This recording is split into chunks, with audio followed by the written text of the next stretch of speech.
ప్రియమైన దేవుని ప్రజలారా, సర్వశక్తుడు ప్రభు మరొక అవకాశం మనకిచ్చి మనమందరం ఇక్కడ సమకూర్చబడి విలువైన ఆయన మాటలు వినడానికి మరో అవకాశాన్ని మనకు దయచేశారు. చెప్పబడినట్టుగా రెండు ప్రపంచాలు మనం కలిగి ఉన్నాం. దానియేలు గ్రంథంలో వ్రాయబడినటువంటి ప్రవచనం మీ అందరికీ తెలుసు. ఒక రాజ్యమును దేవుడు స్థాపించబోతున్నాడు అని. ఆ రాజ్యం యేసు ప్రభు వారు కూడా ధృవీకరించినట్టు అది లోక సంబంధమైనది కాదు. పిలాతు ముందు చెప్పారు, నా రాజ్యం ఈ లోక సంబంధమైంది కాదు. ఇక్కడ కూర్చున్న మీ అందరూ, బాప్తిస్మం పొందిన దేవుని పిల్లలుగా పిలువబడుతున్నటువంటి మీ అందరూ కూడా రెండు ప్రపంచాలు. ప్రపంచం ఒకటే కదా, రెండు ఎలా ఉంటాయని మీరు అనొచ్చు. మీకు ఒక ఉదాహరణ చెప్తాను లోక సంబంధంగా మీకు అర్థం కావడానికి. ప్రస్తుతానికి మనందరం కూడా బాహ్య ప్రపంచంలో డైరెక్ట్ ఇంటరాక్షన్ కలిగి బ్రతుకుతున్నాం. ఇప్పుడు నన్ను మీరు చూస్తున్నారు, మిమ్మల్ని నేను చూస్తున్నాను. దీన్నే డైరెక్ట్ ఇంటరాక్ట్ అవటం అంటారు. నా ఎదురుగా మీరు అందరూ కూర్చున్నారు, నేనేం మాట్లాడుతున్నానో ప్రత్యక్షంగా మీరు వింటున్నారు. మిమ్మల్ని నేను చూస్తూ మాట్లాడుతున్నాను, ప్రత్యక్షంగా మీరు అందరూ నా కంటికి కనబడుతున్నారు. This is called direct interaction. అలాగే లైవ్ అనేది ఒకటి వెళుతోంది మన ఛానల్ ద్వారా యూట్యూబ్లో. చాలామంది పిల్లలు లైవ్లో దేవుని వాక్యం వింటున్నారు.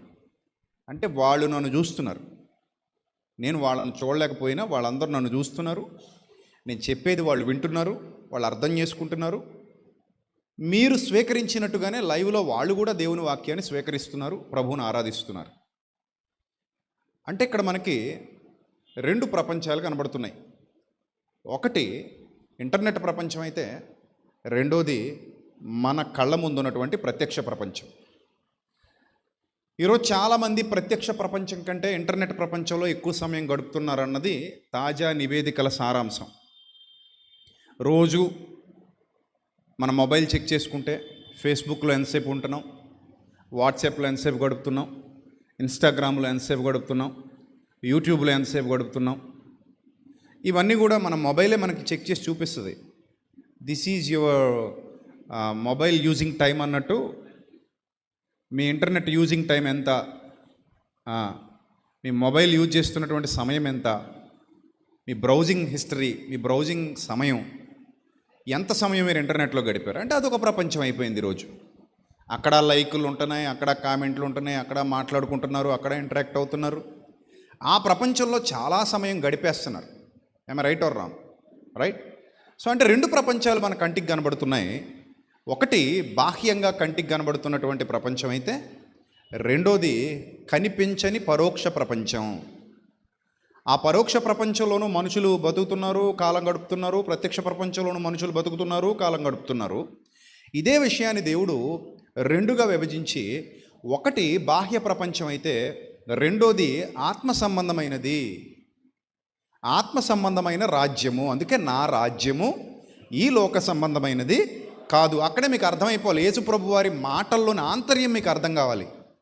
నా రాజ్యము ఈ లోక సంబంధమైనది కాదు అంటే, నా రాజ్యం అనే ప్రపంచం ఏదైతే ఉందో, దానియేలు భక్తుడు చెప్పినట్టుగా ఇది పొందిన వారికి గాక మరి ఎవరికీ చెందదట. చెప్పాడు దానియేలు భక్తుడు దానియేలు గ్రంథంలో చాలా స్పష్టంగా చెప్పాడు. దేవుడు ఆ రాజుల కాలములలో ఒక రాజ్యమును స్థాపించును. చూడండి ఆ మాట దానియేలు గ్రంథంలో చెప్పబడినటువంటి ఆ మాట. ఒక్కసారి మీ అందరూ కూడా మీ చేతుల్లో ఉన్నటువంటి జీవ గ్రంథాన్ని తెరిచి చూడండి.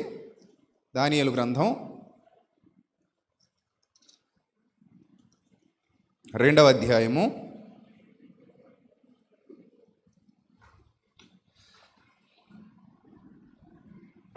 2వ అధ్యాయము 44.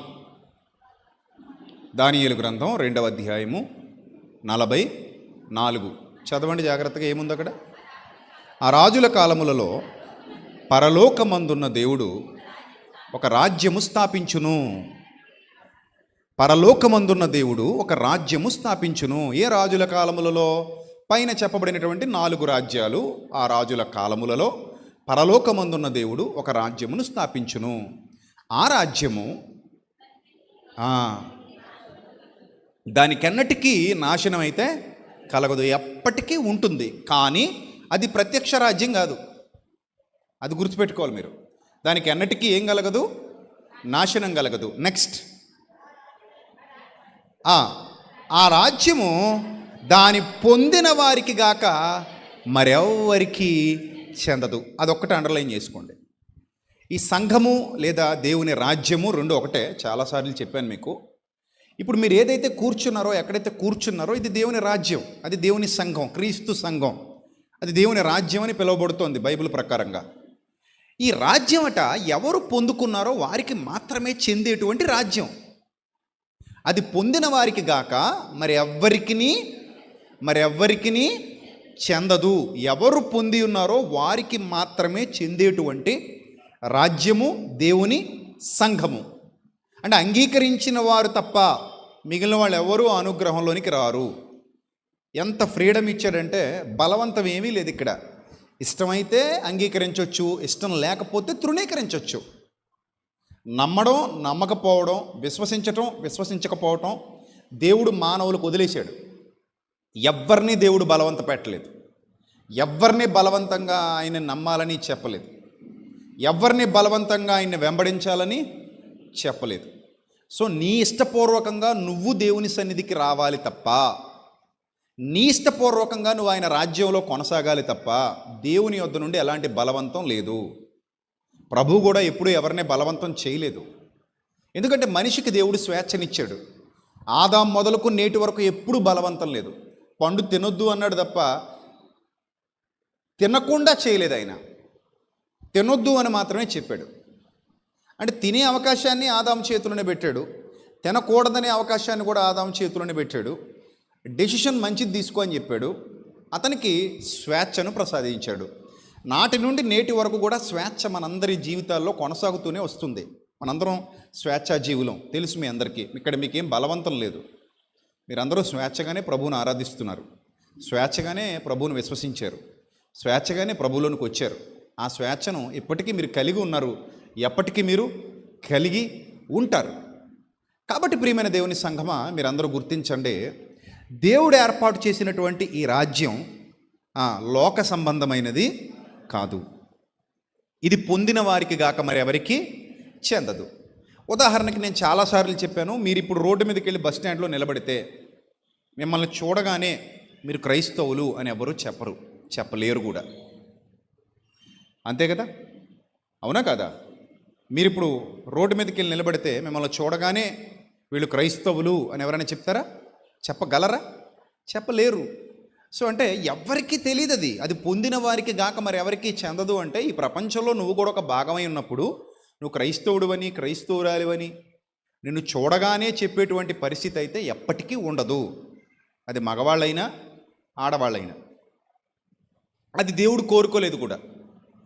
నిన్ను చూడగానే క్రైస్తవుడు అని తెలియాలి, నిన్ను చూడగానే క్రైస్తవురాలు అని తెలియాలి అని దేవుడు కోరుకోలేదు. ఆయన నీ క్రియల ఫలితాన్ని చూడాలనుకున్నాడు తప్ప నీ పై రూపంతో లేదా పై వేషధారణతో నువ్వు సమాజంలో ఎలా ఉండబోతున్నావో దాన్ని బట్టి నీకు ఒక గుర్తింపు రావాలని దేవుడు కోరుకోలేదు.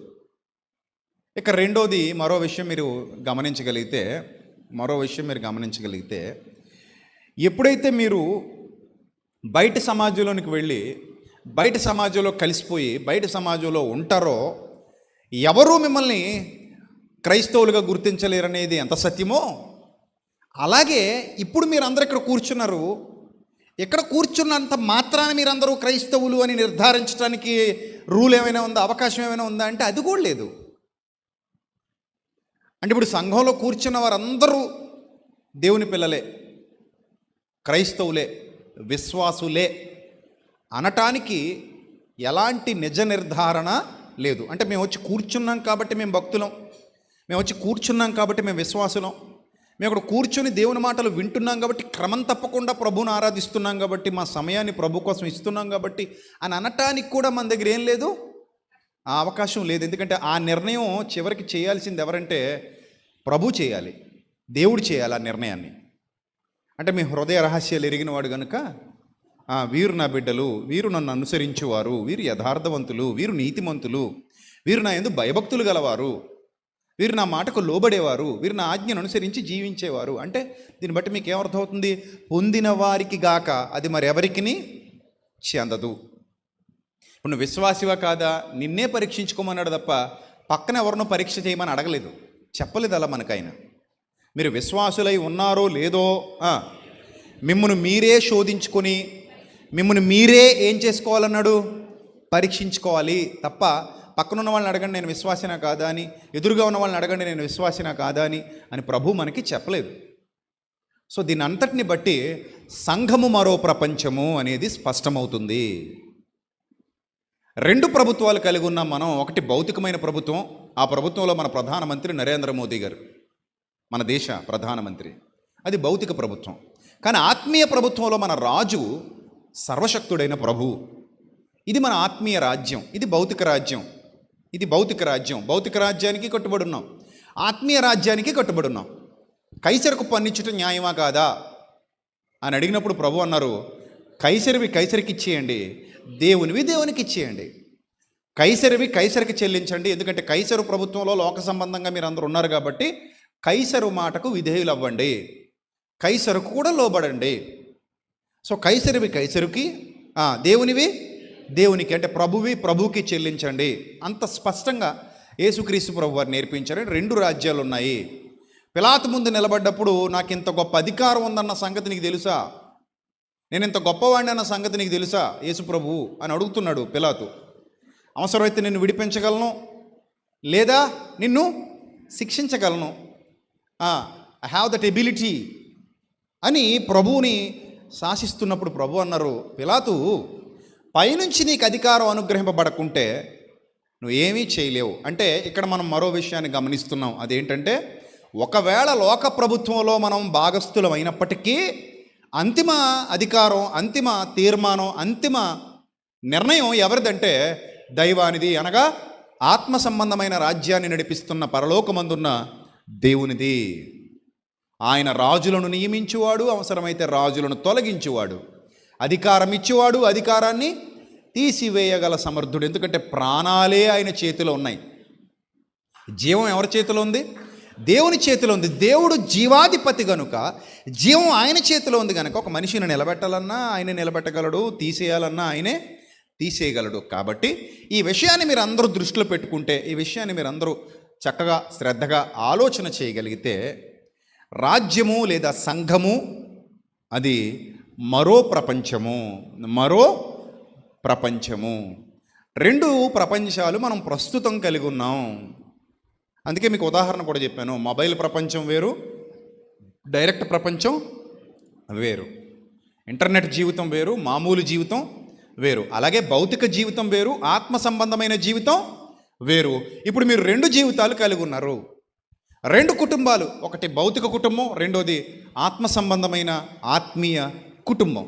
రెండింటికి మీరు కట్టుబడి ఉన్నారు.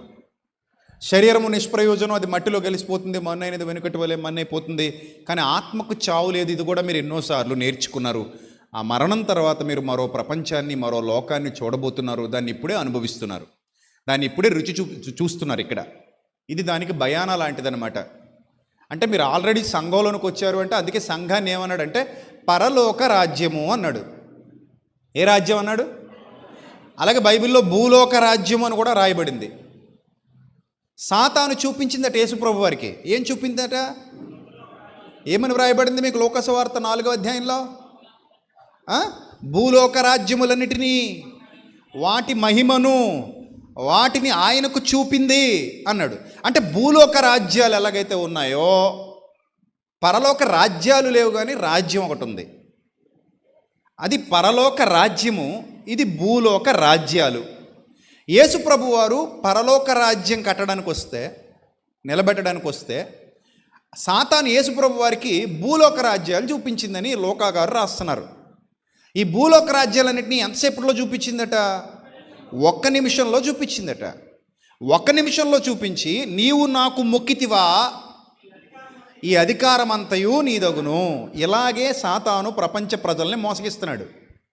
నువ్వు నాకు మొక్కితివా, ఇదంతయు నీదే, ఈ లోకరాజ్యాలన్నీ నీవే, ఈ లోకరాజ్యాల మహిమంతా నీకే అప్పగిస్తాను నువ్వు వాటిని ఏలుకోవచ్చు, నువ్వు ఏలికగా ఉండొచ్చు, ఎందుకంటే ఇదంతా నా వశంలో ఉంది. మానవుడు శరీర సంబంధి కనుక త్వరితగతిన దానికి లొంగిపోతున్నాడు. త్వరితగతిన వాటికి లొంగిపోయి దైవ విరుద్ధమైన కార్యాలు చేయడానికి ప్రయాసపడుతున్నాడు. దేనికి పడిపోతున్నాడు మానవుడు అంటే భౌతికమైన విషయాలకు పడిపోతున్నాడు. శరీరాశ, నేత్రాశ, జీవపు డంబం, ఇలాంటి వాటికి త్వరగా పడిపోతున్నాడు మానవుడు. అలా పడిపోయి భ్రష్టు పట్టిపోవడం అనేది మానవుని వంతయింది, మానవుని వశమైంది. కాబట్టి మీరు అందరూ గమనించాలి, ప్రియమైన దేవుని ప్రజలారా, గుర్తుపెట్టుకోండి, ఈ రెండు రాజ్యాలలో మనల్ని డామినేట్ చేస్తున్నది ఏ రాజ్యం? అర్థమైందా? భూలోక రాజ్యముల మహిమ, పరలోక రాజ్యపు మహిమ. ఆల్రెడీ మీరు రుచి చూస్తున్నారన్నాడు ప్రభు. పరలోక రాజ్యము, ఆల్రెడీ మీరున్న సంఘమే పరలోక రాజ్యము. ఇక్కడ ఒక ప్రభుత్వం ఉంది. ఈ ప్రభుత్వాన్ని ప్రభు నడిపిస్తున్నాడు. నాయకులుగా తన సేవకుల్ని ఎన్నుకున్నాడు, వారిని నిలబెట్టుకున్నాడు. మీరందరూ ఇక్కడ పనివారు. ఆదివారం వస్తాం వెళ్ళిపోతాం కాదు, మీరందరూ పని వాళ్ళే. ఇక్కడ మనం అందరూ ఇక్కడ పని వాళ్ళమే. మనందరికీ ఇక్కడ పాలిభాగం ఉంది. అంటే కార్డు ఉందంటారు చూశారు, ఏదో చూడండి, ఆ బెస్ట్ ప్రైస్కో లేకపోతే ఇంకోటో వెళ్ళాలంటే ఏం కావాలట? కార్డు కావాలట. ఆ కార్డు ఉంటేనే లోపలికి ఎంట్రీ ఇస్తారట కొనుక్కోవడానికి.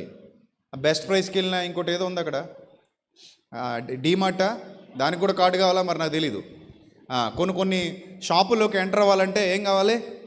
కార్డు కావాలి. కార్డు ఉంటే ఎంట్రీ ఉంటుంది, కార్డు లేకపోతే నో ఎంట్రీ. అలాగే ఇక్కడ కూడా కార్డు ఉంది, కనిపించని కార్డు.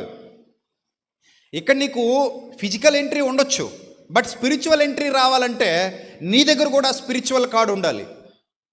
అది పొందిన వారికి కాక మరి ఎవరికి చెందదు. ఉదాహరణకి, క్రీస్తును రక్షకునిగా అంగీకరించని లేదా పాపక్షమాపణ పొందని, మారు మనస్సు పొందని లోక సంబంధమైన వ్యక్తి ఎవరైనా ఒకవేళ సరదాగా వచ్చి ఇక్కడ కూర్చున్నప్పటికీ దేవుడు అంగీకారం అతని పట్ల లేదు అని మీరు గ్రహించాలి. దేవుడు అతన్ని అంగీకరించలేదు. దేవుడు అతని ఎడల తన అంగీకారాన్ని తెలపలేదు. సో కాబట్టి అతని దగ్గర ఏం లేదు?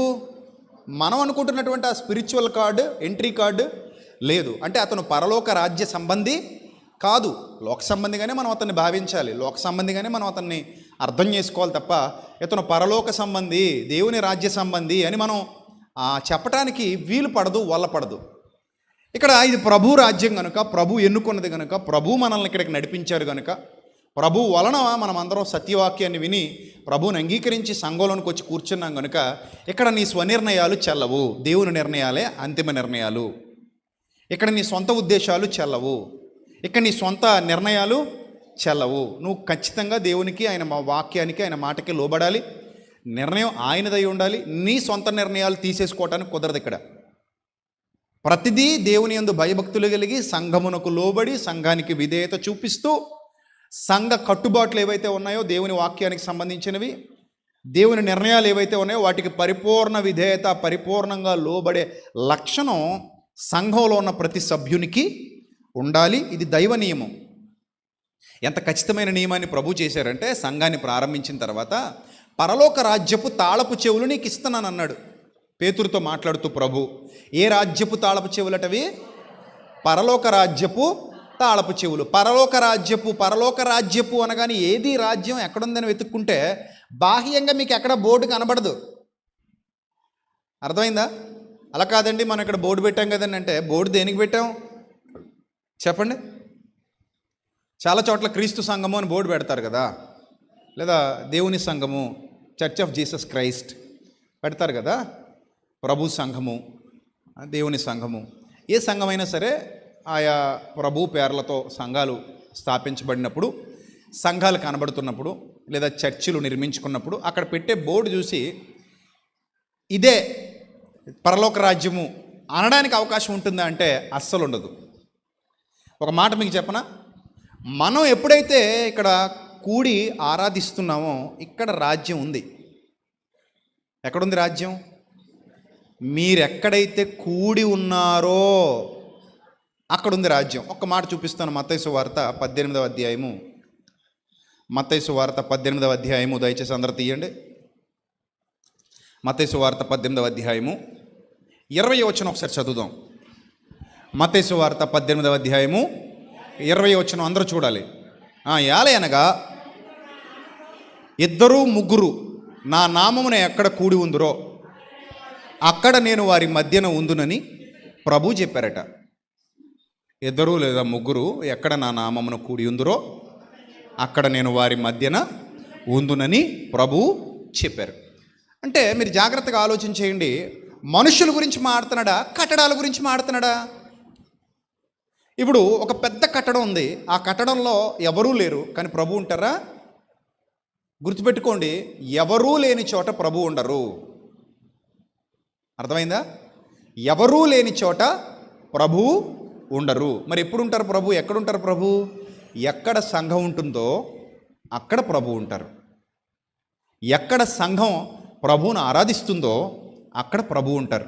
వారి మధ్యలో ఉంటానన్నారు. అంటే మీరు ఇప్పుడు ఎవరి రాజ్యం క్రిందకు వచ్చారు అంటే, పరలోక రాజ్యంలో ప్రభు సన్నిధిలో ప్రభు ఎదుట నిలబడటానికి, ఆరాధించటానికి, ఆయన మహిమపరచడానికి, ఆయన మాట వినటానికి మీరు లోక ప్రభుత్వంలో నుండి, లోక రాజ్యంలో నుండి ఇదిగో పరలోక రాజ్యంలోనికి అడుగుపెట్టారు. ఇప్పుడు మీరు పరలోక రాజ్యంలో ప్రత్యక్షంగా కనబడుతున్నారు.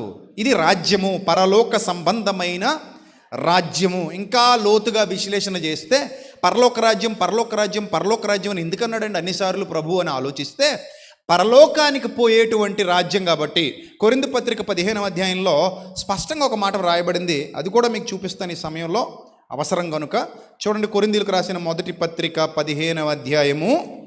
కొరింథీలకు రాసిన మొదటి పత్రిక 15వ అధ్యాయము 24వ వచనం చూద్దాం. అటు తర్వాత ఆయన సమస్తమైన ఆధిపత్యమును, సమస్తమైన అధికారమును, బలమును కొట్టివేసి, అంటే లోక సంబంధమైన బలాన్నంతటినీ కొట్టివేసి, ఏ బలమైతే లోక సంబంధంగా ఏర్పాటు చేయబడిందో దాన్ని అంతటినీ కొట్టివేసి, తండ్రి అయిన దేవునికి తన రాజ్యమును అప్పగించును. చూసారా? తండ్రి అయిన దేవునికి ఏం అప్పగిస్తారటండి? దేవునికి రాజ్యము అప్పగించును. అంటే భూమి మీద ఉన్న పరలోక రాజ్యాన్ని తండ్రి అయిన దేవునికి ప్రభు ఏం చేస్తారట? అంతిమంగా అప్పగిస్తారు అనేది ఇక్కడ కొరింథీ పత్రికలో పౌలు భక్తుడు చెప్తున్నటువంటి విషయం. అందరూ జాగ్రత్తగా గమనించండి. అప్పటి వరకు రాజ్యం ఇక్కడ ఉంటుంది. ఈ రాజ్యాన్ని ప్రభు తండ్రికి అప్పగించబోతున్నారు. అందుకే పరలోక రాజ్యములో అనగా సంఘములో మీరందరూ పాలిభాగస్తులు అయ్యారు. అర్థమైందా? ఖచ్చితంగా మీరు దేవుని సన్నిధిలో కనబడుతున్నారంటే దానికి కారణం ఇది ప్రభు ఏర్పాటు గనుక, ప్రభు నిర్ణయం గనుక మీరు ఆయన సన్నిధిలో కనబడి తీరాలి. కనబడుతున్నారు. అందుకే ప్రభు నిర్ణయానికి కట్టుబడి, ప్రభు నిర్ణయానికి లోబడి. నువ్వు ఏ సంఘానికి చెందినవాడు అంటే క్రీస్తు దేవుని సంఘము, క్రీస్తు సంఘము. ఇలా నేను ఎక్కడ నువ్వు పట్టబడ్డావు, ఎక్కడ నువ్వు నిలబడ్డావు, ఎవరు నీకు వాక్యోపదేశం చేసింది, ఏ నాయకుని క్రింద నువ్వు ఉన్నావు, సత్యమా అసత్యమా, ఏ సత్యం విని నువ్వు ప్రభువులోకి వెళ్ళావు అని అన్నప్పుడు నీ నోట్లోంచి ఒక మాట వస్తుంది. ఏమండి, నేను సత్యమును అనుసరించి, సత్యాన్ని అంగీకరించి, ప్రభువును సొంత రక్షకునిగా ఒప్పుకొని, బాప్తిస్మం పొంది, మారు మనస్సుతో కూడినటువంటి రక్షణను స్వీకరించి, ఇదిగో దేవుని సంఘములో, దేవుని రాజ్యములో సత్య సంబంధి అయిన ఒక సేవకుని ఎదుట కూర్చొని సత్యవాక్యమును వింటూ దినదినము రాజ్యములో అభివృద్ధి చెందుతూ, రాజ్య సంబంధిగా, రాజ్య సంబంధమైన కార్యకలాపాలలో నేను కూడా పాలిభాగస్తురాలనై కొనసాగుతున్నాను. ఇక్కడ నా కార్డు ఉంది.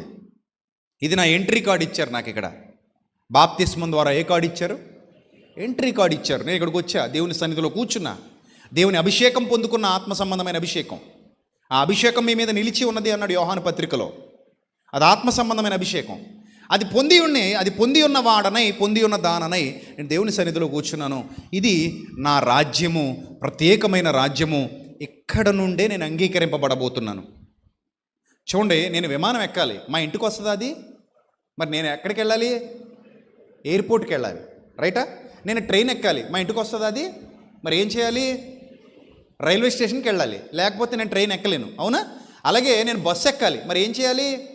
బస్ స్టాండ్కి వెళ్ళాలి. మా ఇంటికి వస్తుందా? రాదు కదా.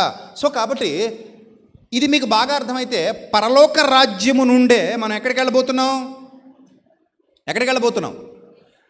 పరలోకానికి వెళ్ళబోతున్నాం. రెండు వేరు సుమా. పరలోకము వేరు, పరలోక రాజ్యము వేరు. రెండు వేరు. పరలోక రాజ్యము అనగానే పరలోకమునకు చేర్చబడబోయే రాజ్యము. అది ఉన్న చోట నువ్వు ఉండాలి. అది ఎక్కడుందో నువ్వు అక్కడ ఉండాలి, అంతే. నేర్చుకోండి అందరూ జాగ్రత్తగా. అది ఎక్కడుందో నువ్వు అక్కడ ఉండాలి. అంటే ఇప్పుడు నేను వెళ్ళండి, ఎయిర్పోర్ట్కి వెళ్ళండి, కానీ విమానం మా ఇంటి మీద దిగాలని అంటే అవ్వదు, దిగదు. నేను ప్లాట్ఫామ్కి వెళ్ళండి, రైలే మా ఇంటికి రావాలని అంటే అక్కడ పట్టాలు ఉండవు మీ ఇంటి దగ్గర, వేయటానికి కుదరదు. సో కాబట్టి మీ ఇంటికి ట్రైను రాదు. అర్థమైందా? నువ్వు ఖచ్చితంగా దేవుని సన్నిధికి అవకాశం ఉన్నంత మేరకు నువ్వు బాప్తిస్మం పొంది సత్యంలో నిలబడ్డావు కాబట్టి ఖచ్చితంగా నువ్వు వెళ్ళాల్సిందే, దేవుని సన్నిధిలో కనబడాల్సిందే.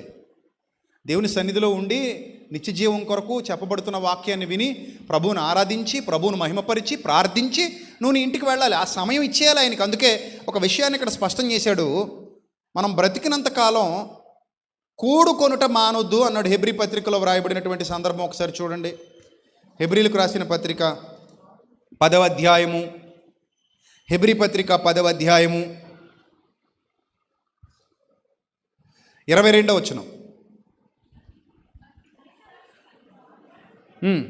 మనస్సాక్షికి కల్మషం తోచుకుంటున్నట్లు ప్రోక్షింపబడిన హృదయములు గలవారమును నిర్మలమైన ఉదకముతో స్నానము చేసిన శరీరములు గలవారమునై ఉండి విశ్వాస విషయములో సంపూర్ణ నిశ్చయత కలిగి యథార్థమైన హృదయముతో మనము దేవుని సన్నిధానమునకు చేరుదము. ఏమన్నాడు? యథార్థమైన హృదయముతో మనము దేవుని సన్నిధానమునకు చేరుదము. వాగ్దానము చేసిన వాడు నమ్మదగిన వాడు గనుక మన నిరీక్షణ విషయమై మనం ఏదైతే ఒప్పుకున్నామో ఆ ఒప్పుకుని దాన్ని ఎలా పట్టుకోవాలటమ్మా? చెప్పాలి సంఘం అంతా. ఎలా పట్టుకోవాలి? నిశ్చలంగా పట్టుకోవాలట. తర్వాత నిశ్చలముగా పట్టుకుందుము. మనం ఒప్పుకునే దాన్ని నిశ్చలముగా పట్టుకుందుము. చలించే హృదయం ఉండకూడదు. ఇంకా పట్టుకున్నప్పుడు ఏం చేయకూడదు? తాడు పట్టుకుని వేలాడుతున్నావు, ఇలాగనొచ్చా? ఏంది అనొచ్చా అంటే ఏమవుతుంది? అదనమాట. ఇక పట్టుకున్నప్పుడు గట్టిగా పట్టుకుని వేలాడు, అంతే తప్ప ఇలాగ అన్నావు అనుకో, ఇలాగ అన్నప్పుడు అయిపోయింది పని. ఇంకా రెండోసారి అనడానికి ఉండదు. ఒకసారి అన్నప్పుడు ఏమైపోద్ది? గ్రావిటీ కిందకి లాగేస్తుంది. నిశ్చలముగా పట్టుకుందుము అని అంటాడు. కొందరు మానుకొనుచున్నట్టుగా సంఘానికి చేస్తున్న హెచ్చరిక, దేవుని హెచ్చరిక. కొందరు మానుకొనుచున్నట్టుగా సమాజముగా కూడుట మానక. కొంతమంది ఆ రోజుల్లో పౌలు గారు బోధిస్తున్న దినాల్లోనే వాళ్ళు అనుకున్నారట, ప్రభువుని నమ్మేశాం కదా, నువ్వు రక్షణ పొందేశావు, నేను రక్షణ పొందేశాను, ఇప్పుడు మనం సంఘానికి వెళ్ళవలసిన పని ఉంది, సంఘంలో మనం 2-3 కూడుకుని ప్రభువుని ఆరాధించవలసిన పరిస్థితి ఎందుకుంది, మనం ఎందుకు ప్రభువుని అలా కలిసి ఆరాధించాలి? మీ ఇంట్లో నువ్వు ఆరాధించుకో, మా ఇంట్లో నేను ఆరాధించుకుంటా, ఎవరి ఆరాధన వాళ్ళు చేసుకుందాం, ఎవరింట్లో వాళ్ళు చేసుకుంటే బాగుంటుంది కదా అని అనుకుంటే ఇక్కడ పౌలు భక్తుడు అంటున్నాడు, అవయవాలుగా ఉన్న మీరు ఒక్క శరీరముగా ఉండుటకు పిలువబడితిరి. ఆ ఒక్క శరీరముగా ఉండుటకు పిలువబడిన మీకు శిరస్సు ఎవరు? యేసుక్రీస్తు. గనుక కొందరికి వచ్చినటువంటి సాతాను సంబంధమైన ఆలోచన భ్రష్టు పట్టించేది. నిజమే కదా, భ్రష్టు పట్టించేది ఇది సాతాను సంబంధమైన ఆలోచన అని దేవుడు ఎరిగిన వాడై పౌలు భక్తుడి ద్వారా చెప్పించాడు. ఏమనంటే, నాయనా, కొందరు మానుకొనిచున్నట్టుగా కొందరు తీసుకున్నారు అలాంటి నిర్ణయాలు. మనం ఇక్కడ ఇంట్లో మన 2 ఆరాధించేసుకుందాం, మన 3 ఆరాధించేసుకుందాం, మనం ఎందుకు మళ్ళీ అక్కడికి వెళ్ళి వాళ్ళందరితో కూర్చొని ప్రభువుని ఆరాధించి మళ్ళీ ఇంటికి రావడం, చాలా దూరం అయిపోతుంది, చాలా సమయం వేస్ట్ అయిపోతుంది, మనకు అవసరం ఇదంతా అని ఒకవేళ అనుకుంటారేమో. అలాంటి ఆలోచన ఒకవేళ వస్తుందేమో, అది తప్పు. మరి ఏంటట? కొందరు మానుకొనుచున్నట్టుగా సమాజముగా కూడుట మానక అన్నాడు. ఆయన లేపండి, పాపం పదుకున్నాడు పిల్లడు. రాత్రి నిద్రలేదా? మోకాళ్ళు వేసి వింటావు వాక్యం? నా ఎదురుగా కూర్చొని ఎలా నిద్రవుతున్నారా నాన్న నువ్వు? సమాజముగా కూడుట మానక, ఒకరినొకడు హెచ్చరిస్తూ, ఒకరినొకడు ఏం చేస్తూ? హెచ్చరిస్తూ. ఆ దినము సమీపించుట మీరు చూచిన కొలది మరి ఎక్కువగా అలా చేస్తూ అంటే కేవలం ఆదివారం మాత్రమే కూడుకోండి అన్నాడా? మరి ఎక్కువగా అలా చేయండి అన్నాడా? సఖ్యమైనంత మేరకు వాక్యం దొరుకుతోంది, సంఘం దొరుకుతోంది అన్నప్పుడు ఖచ్చితంగా మీరు పాలిభాగం తీసుకోవడానికి ట్రై చేయాలి. అర్థమైందా? మొన్న శుక్రవారం గుడ్ ఫ్రైడే రోజు అందరినీ రమ్మని ఆహ్వానిస్తే ఎలాగూ లైవ్ వస్తుంది కదా అని కొందరు ఆగిపోయారట. ఆదివారం కూడా ఎలాగూ లైవ్ వస్తుంది, మీరు ఇంక నిత్యం ఆగిపోవచ్చు. అప్పుడు మన కరెంటు బిల్ ఖర్చులు తగ్గుతాయి, లైటింగులు తగ్గుతాయి, చాలా ఖర్చులు కలిసి వచ్చేస్తాయి మనకి, అంతే కదా. ఇప్పుడు నేను మా ఇంట్లో ఉంటాను, మీరు అందరూ మీ ఇంట్లో ఉండండి. ఆదివారం లైవ్ మా ఇంట్లో బెడ్రూమ్లో నేను పడుకొని ఇచ్చేస్తాను చక్కగా. ఏంటి మన సౌండ్ సిస్టమ్ కొనక్కర్లేదు, ఏం ఖర్చులు లేవు, ఒకరి ముఖాలు ఒకరు చూసుకోక్కర్లేదు. డైరెక్ట్ ఎక్కడ కలుసుకుందాం? ఏంటి పరలోకంలో కలుసుకుందాం. ఇక ఏం పని లేదు కదా మనకి, ఎన్ని ఖర్చులు తగ్గిపోతాయి, మొత్తం అంతా మిగిలే కదా ఇంకా, అవునా కదా? మరి అలా చేద్దామా? ఏమా దేవుడు ఒప్పుకున్నాడు దానికి? అరే నాయన, అది మొత్తానికి సాతాను సంబంధమైన ఆలోచన కనుక నేను దాన్ని ఒప్పుకోవట్లేదు. మరి ఏంటి తండ్రి అని అంటే, అందుకే లింక్ పెట్టాడు. ఏమనంటే, మీరందరూ అవయవాలు, నేను శిరస్సు. చెయ్యేమో అమలాపురంలోను, కాలేమో పెద్దాపురంలోను ఉంటే కుదురుతుందేటి? కుదురుతుందా? ఉంటే కుదురుతుంది, అలాగా కుదరదు. గమ్మున అతికేయాలి. మొన్న ఎప్పుడో యాక్సిడెంట్ అయిందట, ఒక ఆయనకి చెయ్యి తెగిపోయి పడిపోయిందట. చెయ్యి తెగిపోయి పడిపోయింది నిజంగానే యాక్సిడెంట్లో. తొందరగా చెయ్యి తీసేసి గబగబా అక్కడ ఏదో ఐస్ దొరికితే అందులో పెట్టేసి సెల్స్ చచ్చిపోకుండా మొత్తం మీద ఐస్ వేసేసి, ఎవడో మంచోడు కొంచెం ధైర్యవంతుడు అనమాట, లేకపోతే చెయ్యి తీయడానికి భయపడిపోతారు కొంతమంది. తెగిపోయిన చెయ్యి తీయాలంటే భయం. మామూలుగా ఉన్న చేతికి సేకండి ఇస్తాం, తెగిపోయిన చెయ్యి తీయగలమా? నేను తీయగలను. ఆ సంచిలో వేసేసి ఐస్ వేసేసి తొందరగా ఈ అతన్ని ఎక్కించుకొని హాస్పిటల్ తీసుకెళ్ళిపోతే త్వరితగతిని ఏం చేశారంటే దాన్ని మళ్ళీ కలిపారు. అంతే, పర్లేదులేండి, ఉంచనివ్వండి, అలా ఉండనివ్వండి, అదే మాకు అబ్బా ఇబ్బంది లేదులేండి అంటే ఇంక అంతే, అది పోయింది, దాని పని లేదు, ఇంక కులిపోయింది. అది మళ్ళీ చాలా తక్కువ టైంలో తీసుకెళ్ళాలి, అర్థమైందా? చక్కగా ఆటో ఎక్కించుకుని 4-5 ఏమో వస్తావా, హాస్పిటల్కి వెళ్తాను, ఆధారే దింపేస్తాను అని చెప్పి రెండు ఎవరో ఖాతాలు, ఎవరు టికెట్లు, ప్యాసింజర్లు, వాళ్ళని ఎక్కించుకొని అలాగిలా కేశవరం మీద నుంచి అలాగా బొమ్మూరు వెళ్ళి, ఆ బొమ్మూరు మీద నుంచి అలా మోరపూడి జంక్షన్ వెళ్ళి అక్కడ తిప్పుకొని అలా రాజనగరం వెళ్ళి దింపేసి అలా మళ్ళీ మెల్లిగా వెనక్కి వచ్చి ఇక్కడ దింపేద్దామా, అప్పుడు హాస్పిటల్కి చెయ్యి రెండు తీసుకెళ్తామంటే ఇలా ఒక చెయ్యి ఏమైపోద్ది, కుళ్ళిపోద్ది, పాడైపోద్ది. అలాగే సంఘానికి దూరం అయినోడు కూడా మెల్లిమెల్లిగా కుళ్ళిపోతాడు. ఇది సత్యం. అందుకే మీరు దూరం అవ్వద్దు అని చెప్పాడు. ఎందుకంటే దేవుని ఏర్పాటు ఇది. నువ్వు అనుకోవచ్చు, పర్లేదులేండి రేపు వెళ్దాంలేండి, పర్లేదులేండి ఎల్లుండి వెళ్దాంలేండి, ఇప్పుడు పర్లేదులేండి 10 వారాలు పోయాక వెళ్దాంలేండి. ఈ భావజాలం మనలో రావడానికి వీలు లేదు. అన్నం 2 రోజులు ఆగి తిందామా? చెప్పండి. పర్లేదులేండి తిందాంలేండి, 2 రోజులు ఆగి తిందాం, ఏమో కంగారు ఏమొచ్చింది ఇప్పుడు అన్నానికి, అంతేనా? ఓ 4 రోజులు ఆగి తిందామా? వారం ఆగుదామా? వారం ఆగి తిందాం. ఇప్పుడు తినేయాలని ఎప్పుడు చిన్నప్పటి నుంచి తింటానే ఉన్నాం, ఇంకా చిరాకు రావట్లే.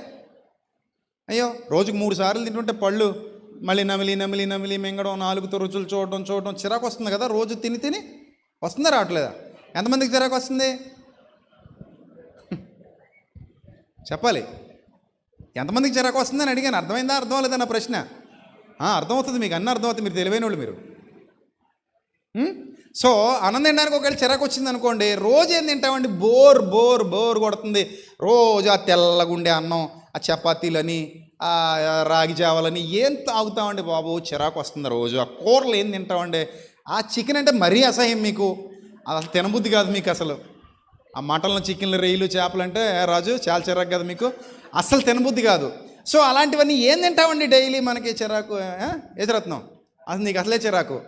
సో ఏం తింటామండి బాబు అని అంటారా? అనరు కదా. మరి ఏం చేస్తాం అంటే జీవాన్ని తిరస్కరించటం. సంఘానికి దూరం అవుతున్నామంటే దేన్ని తిరస్కరిస్తున్నామని? జీవాన్ని తిరస్కరిస్తున్నాం. ఆహారానికి దూరం అవుతుంటే దేన్ని తిరస్కరిస్తున్నట్టు? జీవాన్ని తిరస్కరిస్తున్నట్టు. అలాగే సంఘానికి దూరం అయిపోతున్నా, వాక్యానికి దూరం అయిపోతున్నా దేన్ని తిరస్కరిస్తున్నట్టు? జీవాన్ని తిరస్కరిస్తున్నట్టు. అందుకే మీరు సమాజముగా కూడుట మానక ఆ దినము సమీపించుట కొలది మరి ఎక్కువగా అలా చేస్తూ, అంటే వీలున్నంత మేరకు మీరు కూడుకొనుట మేలుకే కానీ కీడుకు కాదట. కానీ కొరింథీ పత్రికలో ఒక మాట అంటాడు, దానికి రివర్సల్ వెళ్తున్నారు అబ్బాయిలు, మీరు జాగ్రత్త పడండి అంటారు. ఎందుకంటే మీరు కూడుకొనుట అనేది దేనికి సంభవించాలి? మేలుకి సంభవించాలి, కీడుకి కాదు. అర్థమైందా? సంఘము అనేది దేవుని యొక్క సన్నిధి, ప్రభు రాజ్యము, పరలోక రాజ్యము. ప్రవక్తల గ్రంథాలలో నుండి వ్రాయబడిందండి సంఘం గురించి. మీరు ఏదో కొత్తగా వచ్చింది అనుకుంటున్నారేమో. ఇలా అనుకుంటే అలాగే ఏర్పాటైపోయేది కాదు ఇది. దీని వెనక ఎంతో కష్టం ఉంది. తీసుకెళ్ళు. దీని వెనక ఎంతో కష్టం ఉంది, దీని వెనక ఎంతో పరిచర్య, దీని వెనక ఎంతో ఆలోచన, ప్రభు యొక్క ఉద్దేశాలు. అర్థమైందా? ప్రభు సన్నిధిలో కట్టబడటం, నిలబెట్టబడటం, అమ్మో అది సామాన్యమైన సంగతి కాదు. అందుకే ఏమంటున్నాడు ఇక్కడ? మీరు మరీ ఎక్కువగా అలాగూ చేయొచ్చు, మరీ ఎక్కువగా అలాగూ చేయొచ్చు. అంటే ఎక్కువ కూడుకొనుట, ఎక్కువ కలిసి ఉండటం, ఎక్కువ దేవునితో గడపటం, ఎక్కువ దేవునితో సమయాన్ని వెచ్చించటం, అది రైటా రాంగా? రైట్. చాలా బలంగా ఉంటుంది. మీకు లోకంలో కూడా ఒక ఆలోచన చెప్తారు వైద్యులు. ఏదైనా ఒక పని, మానసిక విశ్లేషకులు చెప్తారు, ఏదైనా ఒక పని మొదలుపెట్టాట 40 రోజులు క్రమంగా చేస్తేనట అది జీవితంలో ఒక భాగం అయిపోద్దట. ఎన్ని రోజులు? 40 రోజులు. ఇక అది లేకుండా మనం ఉండలేం. మీకు ఒక చిన్న ఎగ్జాంపుల్ చెప్తాను. దాదాపు నేను పరగడుపున నీళ్లు తాగటం మొదలుపెట్టి ఒక 15 ఏళ్ళు అవుతుందేమో, ఇప్పటికీ 15 సంవత్సరాలు అవుతుంది. పరగడుపున ఒక లీటర్న్నర నీళ్లు తాగటం, పరగడుపున లేచిన తర్వాత మొహం కడుక్కున్న తర్వాత నీళ్లు తాగడం నాకు బాగా అలవాటు. అది ఆ ఒక్కరోజు కూడా ఇప్పటివరకు మిస్ అవ్వలేదు. ఒకవేళ ఎప్పుడైనా దూరదేశాలు వెళ్ళినప్పుడు, ప్రయాణాల్లో ఉన్నప్పుడు ఒకవేళ మిస్ అయినా అది జరిగేంత వరకు నోట్లోకి ఒక్క చిన్న మెతుకు కూడా వెళ్ళదు. అంటే నీళ్లు తాగకుండా నా దినచర్య ప్రారంభం కాదు. నా వల్ల కాదు, ఇంకా నేను అసలు ఉండలేను, నా వల్ల అవ్వదు. ఇంకా కంపల్సరీ ఒక 1 లీటర్ పైనే వాటర్ నాకు లోపలికి వెళ్ళాలి. పరగడుపున ప్రశాంతంగా నీళ్లు తాగి కూర్చోవాలి 1 గంట. అలాగాని జరగలేదా ఇంకా రోజు కాదు, గడవదు సరిగ్గా. అంటే ఎందుకు ఇలాగంటే 15 ఏళ్ళ అలవాటు అది. 15 ఏళ్ల నుంచి అలవాటు అలా కంటిన్యూ అయిపోతుంది. ఇంకా అది మారదు. ఎందుకు? బాగా నా జీవితంలో ఏమైపోయింది? అది నాటుకుపోయి ఒక భాగం అయిపోయింది. అది నాటుకుపోయింది, ఒక భాగం అయిపోయింది. In the same way, just example చెప్తున్నాను మీకు. మన జీవితంలో ప్రార్థన కానివ్వండి, వాక్య పఠనం కానివ్వండి, దేవుని కోసం బ్రతకటం కానివ్వండి, దేవుని ఇష్టాన్ని నెరవేర్చడం కానివ్వండి, ఒక భాగం అయిపోతే అప్పుడు నువ్వు కరెక్ట్గా ఫామ్లో ఉన్నట్టు అర్థం. బస్సు వచ్చిన వెంటనే ఎక్కేస్తావు. ఎక్కడున్నప్పుడు? బస్ స్టాండ్లో ఉన్నప్పుడు. ట్రైన్ వచ్చిన వెంటనే ఎక్కేస్తావు. ఎక్కడున్నప్పుడు? రైల్వే స్టేషన్లో ఉన్నప్పుడు. ఫ్లైట్ వచ్చిన వెంటనే ఎక్కేస్తావు. ఎక్కడున్నప్పుడు? ఎయిర్పోర్ట్లో సమయానికి ఉన్నప్పుడు. అలాగే ప్రభువుతో పాటు పరలోకానికి చేరిపోతావు ఎప్పుడు? పరలోక రాజ్యములో సభ్యునిగా కొనసాగుతున్నప్పుడు. పరలోక రాజ్యానికి దూరం అయితే పరలోకానికి దూరం అవుతున్నట్టు లెక్క. పరలోక రాజ్యంలో నిలిచి ఉన్నవాడు పరలోక సంబంధిగా దగ్గరగా ఉన్నట్టు లెక్క. ఇది బైబిల్ చెబుతున్నటువంటి సత్యం. అందుకే కొందరు మానుకొనిచున్నట్టుగా, వాళ్ళకి ఏవో కారణాలు ఉండొచ్చు, అలా మానుకొనిచున్నట్టుగా మీరు సమాజముగా కూడుట మానక, ఆ దినము సమీపించుట మీరు చూచిన కొలది మరి ఎక్కువగా అలాగూ చేయొచ్చు. చూసారా? చాలామంది ప్రత్యక్షంగా కుదరక పరోక్షంగా కూడా మనతో ఈ లైవ్ ద్వారా దూరదేశాల నుంచి కనెక్ట్ అయి ఉంటున్నారు. ఏంటి వాళ్ళకి పని? పాపం ఎక్కడికో దూరదేశానికి వెళ్ళిపోతారు. అక్కడ సంఘాలు ఉన్నా వాళ్ళకి ఆ భాష అర్థం కాదు. కొంతమంది పనులకు వెళ్ళిన వాళ్ళు ఇంట్లో నుంచి బయటికి పంపించరు, రాలేరు. అలాంటి సిచ్యువేషన్లో ఏదో సింహాల బోన్లో ప్రార్థన చేసినట్టు ఉంటుంది వాళ్ళకి. దానియేలు గారికి సంఘం కావాలంటే ఎక్కడొస్తుంది? ఇప్పుడు రాదు. ఎక్కడున్నారు ఇప్పుడు వాళ్ళు? ఆయన సింహాల బోన్లో ఉన్నారు. ఇప్పుడు అక్కడి నుంచే ప్రార్థన చేస్తారు. అలాగే వీళ్ళు కూడా పాపం ఎక్కడికో వెళ్ళారు, అక్కడ ఉండిపోయారు, రావడానికి అవ్వదు, మనతో కలవలేరు. మనవాళ్లే, బాప్తిసం పొందిన బిడ్డలే, సత్యంలో ఉన్నవాళ్లే, సంఘానికి చెందిన వాళ్లే, దేవుని పనిలో పాలిభాగస్తులే, దేవుని కార్యాల్లో నిమగ్నమైన వాళ్లే. కానీ ఇప్పుడు ప్రత్యక్షంగా మీతో కలవలేరు కనుక పాపం వాళ్ళ అలా లైవ్లో దేవుని వాక్యాన్ని వింటూ, వీక్షిస్తూ, కామెంట్లు పెట్టుకుంటూ, మనతో పాటు ప్రభు యొక్క బలలో పాలిభాగస్తులు అవుతూ వాళ్ళు అలా కుదరని వారు. కానీ మనకు ఆ పరిస్థితి ఉందా? లేదు. ప్రత్యక్షంగా మనం ప్రభువుని ఆరాధించే అవకాశం ఉంది. అక్కడున్న వాళ్ళు కూడా ఎప్పుడు వీలైతే అప్పుడు వస్తూ ఉంటారు, లేదా అక్కడికి నన్ను రప్పించుకుంటూ ఉంటారు, లేదా అక్కడ వాళ్ళందరూ ఏదో ఒక సమయంలో కూడుకుంటూ ఉంటారు. సంవత్సరానికి ఒక్కసారి కూడా ప్రభు సన్నిధికి వెళ్ళే వాళ్ళు ఉన్నారు పాపం. అక్కడ వాళ్ళని చూస్తే జాలేస్తుంది నాకు. వాళ్ళకి ప్రతి వారం వెళ్ళటానికి పర్మిషన్ ఇవ్వరు వాళ్ళకి. ఇప్పుడు ఖతార్ వెళ్ళినప్పుడు కానీ, దుబాయ్ వెళ్ళినప్పుడు కానీ, లేదా కువైట్ వెళ్ళినప్పుడు కానీ చాలామంది అక్క చెల్లెమ్మలు వస్తుంటారు, లేదా అన్నదమ్ములు వస్తుంటారు. వాళ్ళు అంటారు, అన్నయ్య ఇదే అన్నయ్య నేను పంజరం నుంచి బయటకు రావడం ఈ ఒక్కరోజే అంటారు. పాపం జాలేస్తుంది.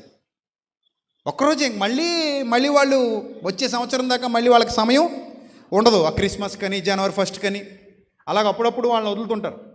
అప్పుడే వాళ్ళు బయటికి రాగలరు. మిగిలిన టైంలో వాళ్ళు బయటికి రావాలన్నా రాలేరు. చూడండి, అలాంటి పరిస్థితులు వాళ్ళు ఎదుర్కొంటున్నారు. అయినా కూడా ప్రభువులో ఉండాలని వాళ్ళు కలగంటున్నారు, ప్రభువులో ఉండాలని వాళ్ళు ఆశపడుతున్నారు. మనకు అన్ని అవకాశాలు ఉండి కూడా ప్రభు సన్నిధికి దూరం అవుతున్నామంటే చాలా తప్పది. అందుకే ఇక్కడ ఏమని వ్రాయబడిందంటే, ప్రేమ చూపుటకు సత్కార్యములు చేయుటకు. ఎందుకు మీరు ఏకమవుతున్నారట? సమీపించిన మీరు చూచిన కొలది మరి ఎక్కువగా అలాగూ చేయొచ్చు, ప్రభుని ఆరాధిస్తూ ప్రేమ చూపాలి. రెండోది ఏం చేయాలట? మీరు అందరూ ఏకమై. అది కథ. మనం ఊరికే వచ్చి కూర్చుని పోకూడదు.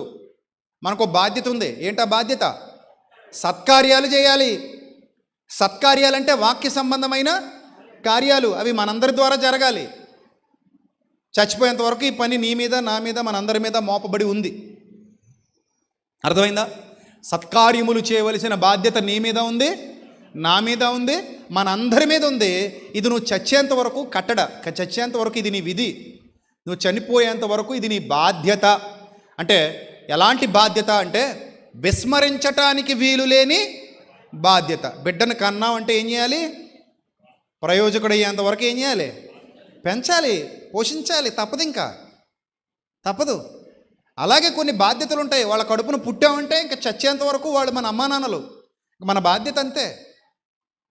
కట్టుకున్నావంటే నీ బాధ్యత, కొన్నావంటే నీ బాధ్యత, ఒప్పుకున్నావంటే అది నీ బాధ్యత. అందుకే నా కాడి సులువుగా నా భారము తేలిగ్గా ఉంది, నువ్వు మొయ్యాలి అన్నాడు తప్ప నీకు ఏ భారం లేదు అని చెప్పలేదు ఆయన. నువ్వు మొయ్యాలి. ఎప్పటి వరకు మొయ్యాలి ప్రభువా? చచ్చిపోయేంత వరకు మొయ్యాలి. రైట్. ఇప్పుడు మనకు అర్థమైంది ఏంటంటే, ప్రత్యక్ష ప్రపంచానికి పరోక్ష ప్రపంచానికి ఉన్న తేడా మనం గమనించాం. సంఘములో మనం సభ్యులుగా, దేవుని రాజ్యంలో సభ్యులుగా మరో ప్రపంచంలో మీరు అడుగుపెట్టారు. అలా కంటే కూడా మరో కుటుంబంలో మీరు అడుగుపెట్టారు. ఇది కూడా మీ కుటుంబం. మీకు 2 కుటుంబాలు ఉన్నట్టు. ఒకటి బాహ్య సంబంధమైన కుటుంబం, అది మీ సొంత కుటుంబం. రెండోది ఆత్మ సంబంధమైన కుటుంబం, ఇది దేవుని కుటుంబం. ఇక్కడ కూడా మీరు సభ్యులే, ఇక్కడ మీరు దేవుని వారే. అక్కడికంటే కూడా ఇక్కడే మీరు ఎక్కువ బాధ్యత కలిగి ఉండాలి. ఎందుకంటే ఇక్కడి నుంచే మీరు నిత్య జీవానికి వెళ్ళబోతున్నారు. చూడండి, ఒక మంచి మాట బైబిల్ గ్రంథంలో వ్రాయబడింది. మత్తయి సువార్త 25వ అధ్యాయము 31వ వచనంలో ప్రభు ప్రతిఫలం ఇస్తున్నారు అందరికీ. మత్తయి సువార్త 25వ అధ్యాయము 31వ వచనంలో ప్రభు అందరికీ ప్రతిఫలం ఇస్తున్నారు. జాగ్రత్తగా గమనించాలి. ప్రభు ప్రతిఫలం ఇస్తున్నారు. 31, తన మహిమతో మనుష్య కుమారుడును ఆయనతో కూడా సమస్త దూతలను వచ్చినప్పుడు ఆయన తన మహిమ గల సింహాసనము మీద ఆసీనుడై ఉండును. అప్పుడు సమస్త జనములు ఆయన ఎదుట పోగు చేయబడుదురు. గొల్లవాడు మేకల్లో నుండి గొర్రెలను వేరుపరచినట్లు ఆయన వారిని వేరుపరచి. చూడండి ఎంత స్పష్టంగా వ్రాయబడిందో. సంఘం జాగ్రత్తగా వినాలి. ఆయన వారిని ఏం చేసేట? వేరుపరచి కుడివైపున నిలబెట్టును. అప్పుడు రాజు తన కుడివైపున ఉన్న వారిని చూచి, నా తండ్రి చేత ఆశీర్వదింపబడిన వారలారా రండి అని ఏమన్నాడట? రండి, రండి, మీకు ఆహ్వానం, రండి. ఏంటి ప్రభువా, ఎందుకు మమ్మల్ని రమ్మంటున్నావు? లోకం పుట్టినది మొదలుకొని మీ కొరకు సిద్ధపరచబడిన రాజ్యమును స్వతంత్రించుకొనుడి. అప్పుడు ఏమంటున్నారు? ఆయన సత్కార్యాల గురించి చెప్తున్నారు. చూడండి ఏమంటున్నారు? నేను ఆకలిగొంటిని, మీరు నాకు భోజనం పెట్టారు. నేను దప్పిగొంటిని, మీరు నాకు దాహం ఇచ్చారు. పరదేశినే ఇంటిని, నన్ను చేర్చుకున్నారు. దిగంబరినే ఇంటిని, నాకు బట్టలు ఇచ్చారు. రోగినే ఇంటిని, నన్ను చూడవచ్చారు. చెరసాలలో ఉంటిని, నా ఎద్దకు వచ్చిరని చెప్పాను. అందుకు నీతిమంతులు అన్నారట, ప్రభువా నీవెప్పుడు ఆకలిగా ఉంటే మేము ఆహారం ఇచ్చాం, నువ్వు దప్పికొంటే ఎప్పుడు చూసి దాహం ఇచ్చాం, ఎప్పుడు పరదేశం అంటే చూసి నేను చేర్చుకున్నాం, ఎప్పుడు దిగంబరి అంటే చూసి నీకు బట్టలు ఇచ్చాం, ఎప్పుడు రోగివై ఉంటే చెరసాల్లో ఉంటే చూసి నీ ఎద్దకు వచ్చామని ఆయన అడిగెదరు. అందుకు రాజు అన్నారట, మిక్కిలి అల్పులైన నా సహోదరులలో ఒకనికి మీరు చేసి తిరిగి గనుక నాకు చేసి తిరిగి నిశ్చయముగా మీతో చెప్పుచున్నానని వారితో అనును. ఆత్మ సంబంధమైన రాజ్యంలో ఆత్మ సంబంధమైన భాష వాడబడింది. సంగతి మీరు అందరూ అర్థం చేసుకోవాలి. ఎందుకంటే బైబిల్ గ్రంథంలో ఇలాంటి భాష చాలా సందర్భాల్లో వ్రాయబడింది. రోగులకే కానీ ఆరోగ్యము గల వారికి వైద్యుడు అక్కర్లేదు అన్నాడు. యేసుప్రభు వారు ప్రత్యక్ష వైద్యం చేశారా, ఆత్మీయ వైద్యం చేశారా? ప్రత్యక్ష వైద్యం సూచనకు మాత్రమే. కానీ ఆత్మీయ వైద్యం యుగయుగాలు ఉండేది, తరతరాలు ఉండేది. ఆయన సంఘం నిలిచి ఉన్నంత వరకు ఏ వైద్యానికి పెద్దపీట వేశారు ఆయన? ఆత్మీయ వైద్యానికి పెద్దపీట వేశారు. ఒక రోగిని స్వస్థపరుచుట అనగానే బైబిల్ గ్రంథంలో మొట్టమొదటి స్థానాన్ని అధిరోహించింది ఏంటంటే ఆత్మీయ స్వస్థత. రెండోది శారీరక స్వస్థత. ఆత్మీయ స్వస్థతకే పెద్దపీట వేశారు ఆయన. అందుకే ఆత్మీయ జీవింపజేయుచున్నది కానీ శరీరము కేవలము నిష్ప్రయోజనం అన్నారు. ఒక మనిషి రక్షణలోనికి రావడాన్ని ఆత్మీయ స్వస్థత అన్నారు. యెషయా గ్రంథంలో ప్రభువును గూర్చినటువంటి ప్రవచనాలు వ్రాయబడినప్పుడు కూడా ఆయన గాయముల వలన, ఆయన పొందిన దెబ్బల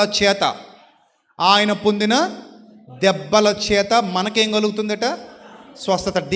ఎలా అర్థం చేసుకోవాలి ఇప్పుడు దీన్ని? బాహ్యంగానా ఆత్మీయంగానా?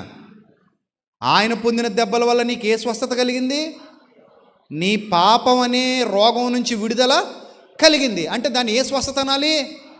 ఆత్మీయ స్వస్థత. అది ఆత్మ సంబంధమైన భాష.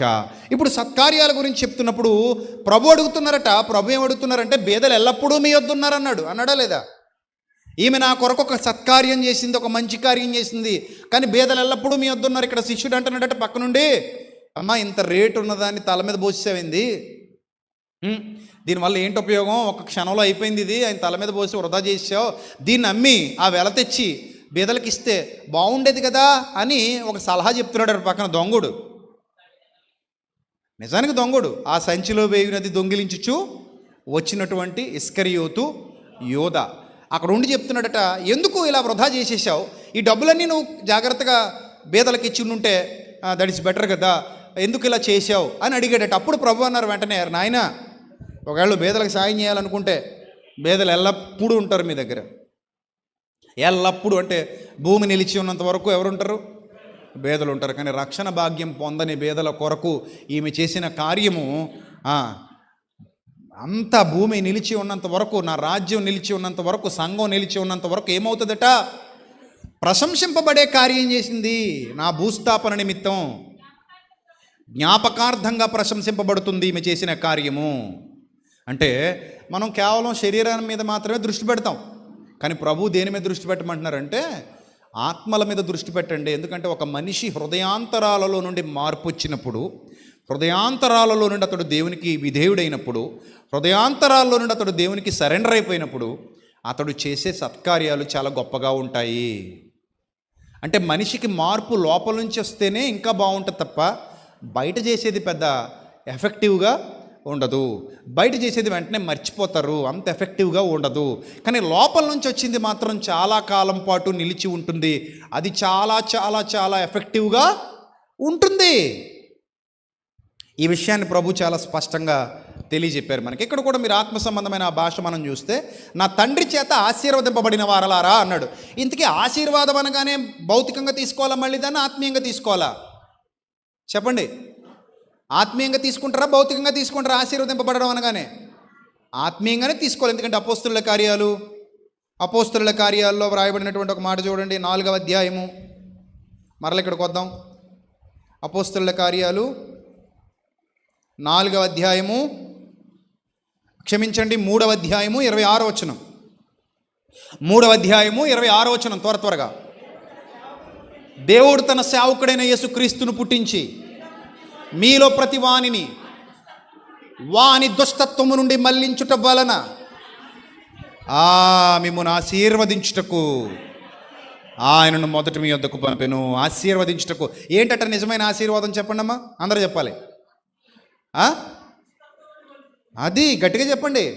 దుష్టత్వం నుండి మళ్లింపబడుట, దుష్టుని చేతిలో నుండి దేవుని చేతిలోకి రావడమే నిజమైన ఆశీర్వాదం అట. అర్థమైందా?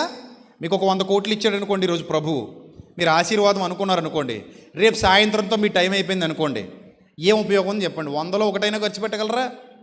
పోనీ 100 ఖర్చు పెట్టేసిన తర్వాత నరకానికి పోయారు అనుకోండి, అది ఆశీర్వాదం అని చెప్పండి. పోనీ ఇలా అయితే మీకు బాగా అర్థం అవుద్ది. ప్రభు నాకు 100 కోట్లు ఇయ్యని అడిగారు, మీరు ఇచ్చేసాడు దేవుడు. ఈ 100 కోట్లు ఖర్చు పెట్టేశారు, 85 ఏళ్ళు బతికారు అనుకుందాం. ఇంకో 15 మళ్ళీ కొదలా ఎందుకు? 100 బతికేశారు అనుకుందాం. 100 కోట్లు తీసుకొని సంవత్సరానికి 1 కోటి ఖర్చు పెట్టుకుంటూ చక్కగా 100 కోట్లతో ఎన్ని సంవత్సరాలు బతికేశారు? 100 కోట్లు బతికేశారు. ఆ తర్వాత నరకానికి పోయారు. ఆశీర్వాదమేనా ఇది? ఆశీర్వాదమా ఇది? కాదు కదా. ధనవంతుడు గుర్తు వస్తున్నాడు మనకి. ధనవంతుడు గుర్తు వస్తున్నాడు. నా ప్రాణమా తినుము తాగుము సుఖించుము, అనేక సంవత్సరములకు సరిపడా ఆహారము నీ కొరకు సిద్ధపరచబడి ఉన్నది. నేను చావను అనుకున్నాడో మహానుభావుడు, మరి ఏమనుకున్నాడో అతను చూస్తుంటే నాకు నవ్వు వస్తుంది. అందుకే ప్రభు కూడా అన్నారు వెర్రివాడా అన్నారు. మనుషులు ఎలాగనుకుంటారు, నేను చావను అనుకుంటారో ఏంటో, మరి ఈ పిచ్చి ఆలోచనలు చేస్తారు. కానీ నిజమైన ఆస్తి, నిజమైన ఐశ్వర్యం, నిత్యజీవాన్ని స్వతంత్రించుకోవటం, నిత్యజీవానికి అర్హత సంపాదించటం, దేవుని పనిలో సత్కార్యాలలో నిమగ్నం కావటం, ఆయన సన్నిధిలో కనబడ్డం. నువ్వు నేను ఇప్పుడు ఆయన సన్నిధిలో కనబడుతున్నాం. వారానికి ఒక్కరోజు నేను మానలేను, నువ్వు మానలేవు నిజమైన విశ్వాసం అయితే. కానీ కల్తీ ఉంటుంది, కల్తీ అటు ఇటు. కానీ కల్తీ ఒక వారం కనబడతారు, 10 వారాలు కనబడరు, మళ్ళీ 2 వారాలు కనబడతారు, 20 వారాలు కనబడరు. కొంతమంది December 31st కనబడతారు, కొంతమంది January 1st కనబడతారు. నాకేంటో విచిత్రం, చాలా సంఘాలు చూస్తుంటే December 31st నిండిపోతాయి. సంవత్సరంలో కొత్త ఆదివారం తెలుసా మీకు మన సంఘం ఎలా ఉంటుందో? ఎప్పుడైనా చూసారా సంవత్సరంలో కొత్త ఆదివారం? మొదటి ఆదివారం, జనవరిలో మొదటి ఆదివారం రండి ఎప్పుడైనా. అంటే ఇప్పుడు మానేసాను కాదు, అప్పుడు రండి. అప్పుడు ఉంటుంది మనకి ఇక్కడ క్రౌడు. బాబా మొత్తం అలా నిండిపోయి చక్కగా కిటకిటకిటలాడుతా ఆ పక్కన ఈ పక్కన ఆ పక్కన అంతా కూర్చుండిపోయి బయట కూడా నిలబడిపోయి ఉంటారు. ఏంటబ్బా ఎంత జనాలు వచ్చారు అనుకున్నావా? వాళ్ళు సంవత్సరం బ్యాచ్, మళ్ళీ వచ్చే సంవత్సరం దాకా ఆ బ్యాచ్ కానరాదు మనకి. కొన్ని సంఘాల్లో December 31st బ్యాచ్, కొన్ని సంఘాల్లో December 25 బ్యాచ్ కూడా ఉంటారు. వాళ్ళు December 25నే వస్తారు, లేదా December 31నే వస్తారు. ఆ రాత్రే కనబడతారు. మళ్ళీ తుపాకి దెబ్బకు దొరకరు. మళ్ళీ వాళ్ళ ముఖాలు చూడాలంటే ఫోటోలు తీసుకుని పక్కన అంటించుకోవాలి మనం. అంటించుకుంటే మళ్ళీ ఎప్పుడు కనబడతారు వాళ్ళు? పోలీస్ స్టేషన్లో ఫోటోలు అంటించినట్టు అంటిస్తే మళ్ళీ ఎప్పుడు కనబడతారు మనకి? మళ్ళీ సంవత్సరం తర్వాత మళ్ళీ ప్రత్యక్షం అవుతారు. ఆ పక్కన అంటించుకున్న ఫోటోలో చూడొచ్చు. ఓహో వీళ్ళు సంవత్సరం కింద వచ్చారు, ఇది మళ్ళీ ఇప్పుడు వచ్చారు అనుకుంటాం అనమాట. సో కాబట్టి అది కాదు దేవుని సన్నిధిని అనుభవించడం అంటే. పరలోక రాజ్యము పరలోకానికి ద్వారం కనుక ఈ సంఘము అనే మరో ప్రపంచంలో, మరో రాజ్యంలో, ఆత్మ సంబంధమైన రాజ్యంలో కట్టబడే గుంపులో మీరు నిత్యం నిలిచి ఉండాలి. రెండోది సత్కార్యాల గురించి మాట్లాడుతూ అంటాడు, నేను ఆకలి కొన్నాను. ప్రభు ఆకలి ఏంటి మీరు చెప్పండి? ఈ ప్రపంచంలో, సంఘం అనే ప్రపంచంలో ప్రభు ఆకలి ఏంటి? ఆయన చెప్పిన రెఫరెన్స్ ఏమైనా గుర్తుంటే నాకు గుర్తు చేయండి. ఎవరికైనా గుర్తుందా? ఎక్కడుంది అది? యోహాను సువార్త 4వ అధ్యాయం. ఏమంటాడు అక్కడ? యోహాను సువార్త 4వ అధ్యాయము 31. యోహాను సువార్త 4వ అధ్యాయము 31. చదవండి, ఏమనుంది అక్కడ?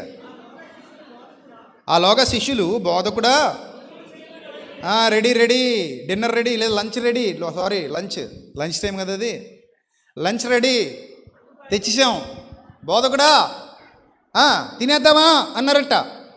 అప్పుడు ఆయన అన్నారట, అందుకు ఆయన, భుజించుటకు మీకు తెలియని ఆహారము నాకున్నదని వారితో చెప్పగా, శిష్యులు ఆయన భుజించుటకు ఎవడైనా తెచ్చేనేమో అని ఒకరితో ఒకరు చెప్పుకొని చూసారా? ఆయనేమో ఆత్మ సంబంధమైన భాష, వీళ్ళు శరీర సంబంధమైన సందర్భం అర్థం.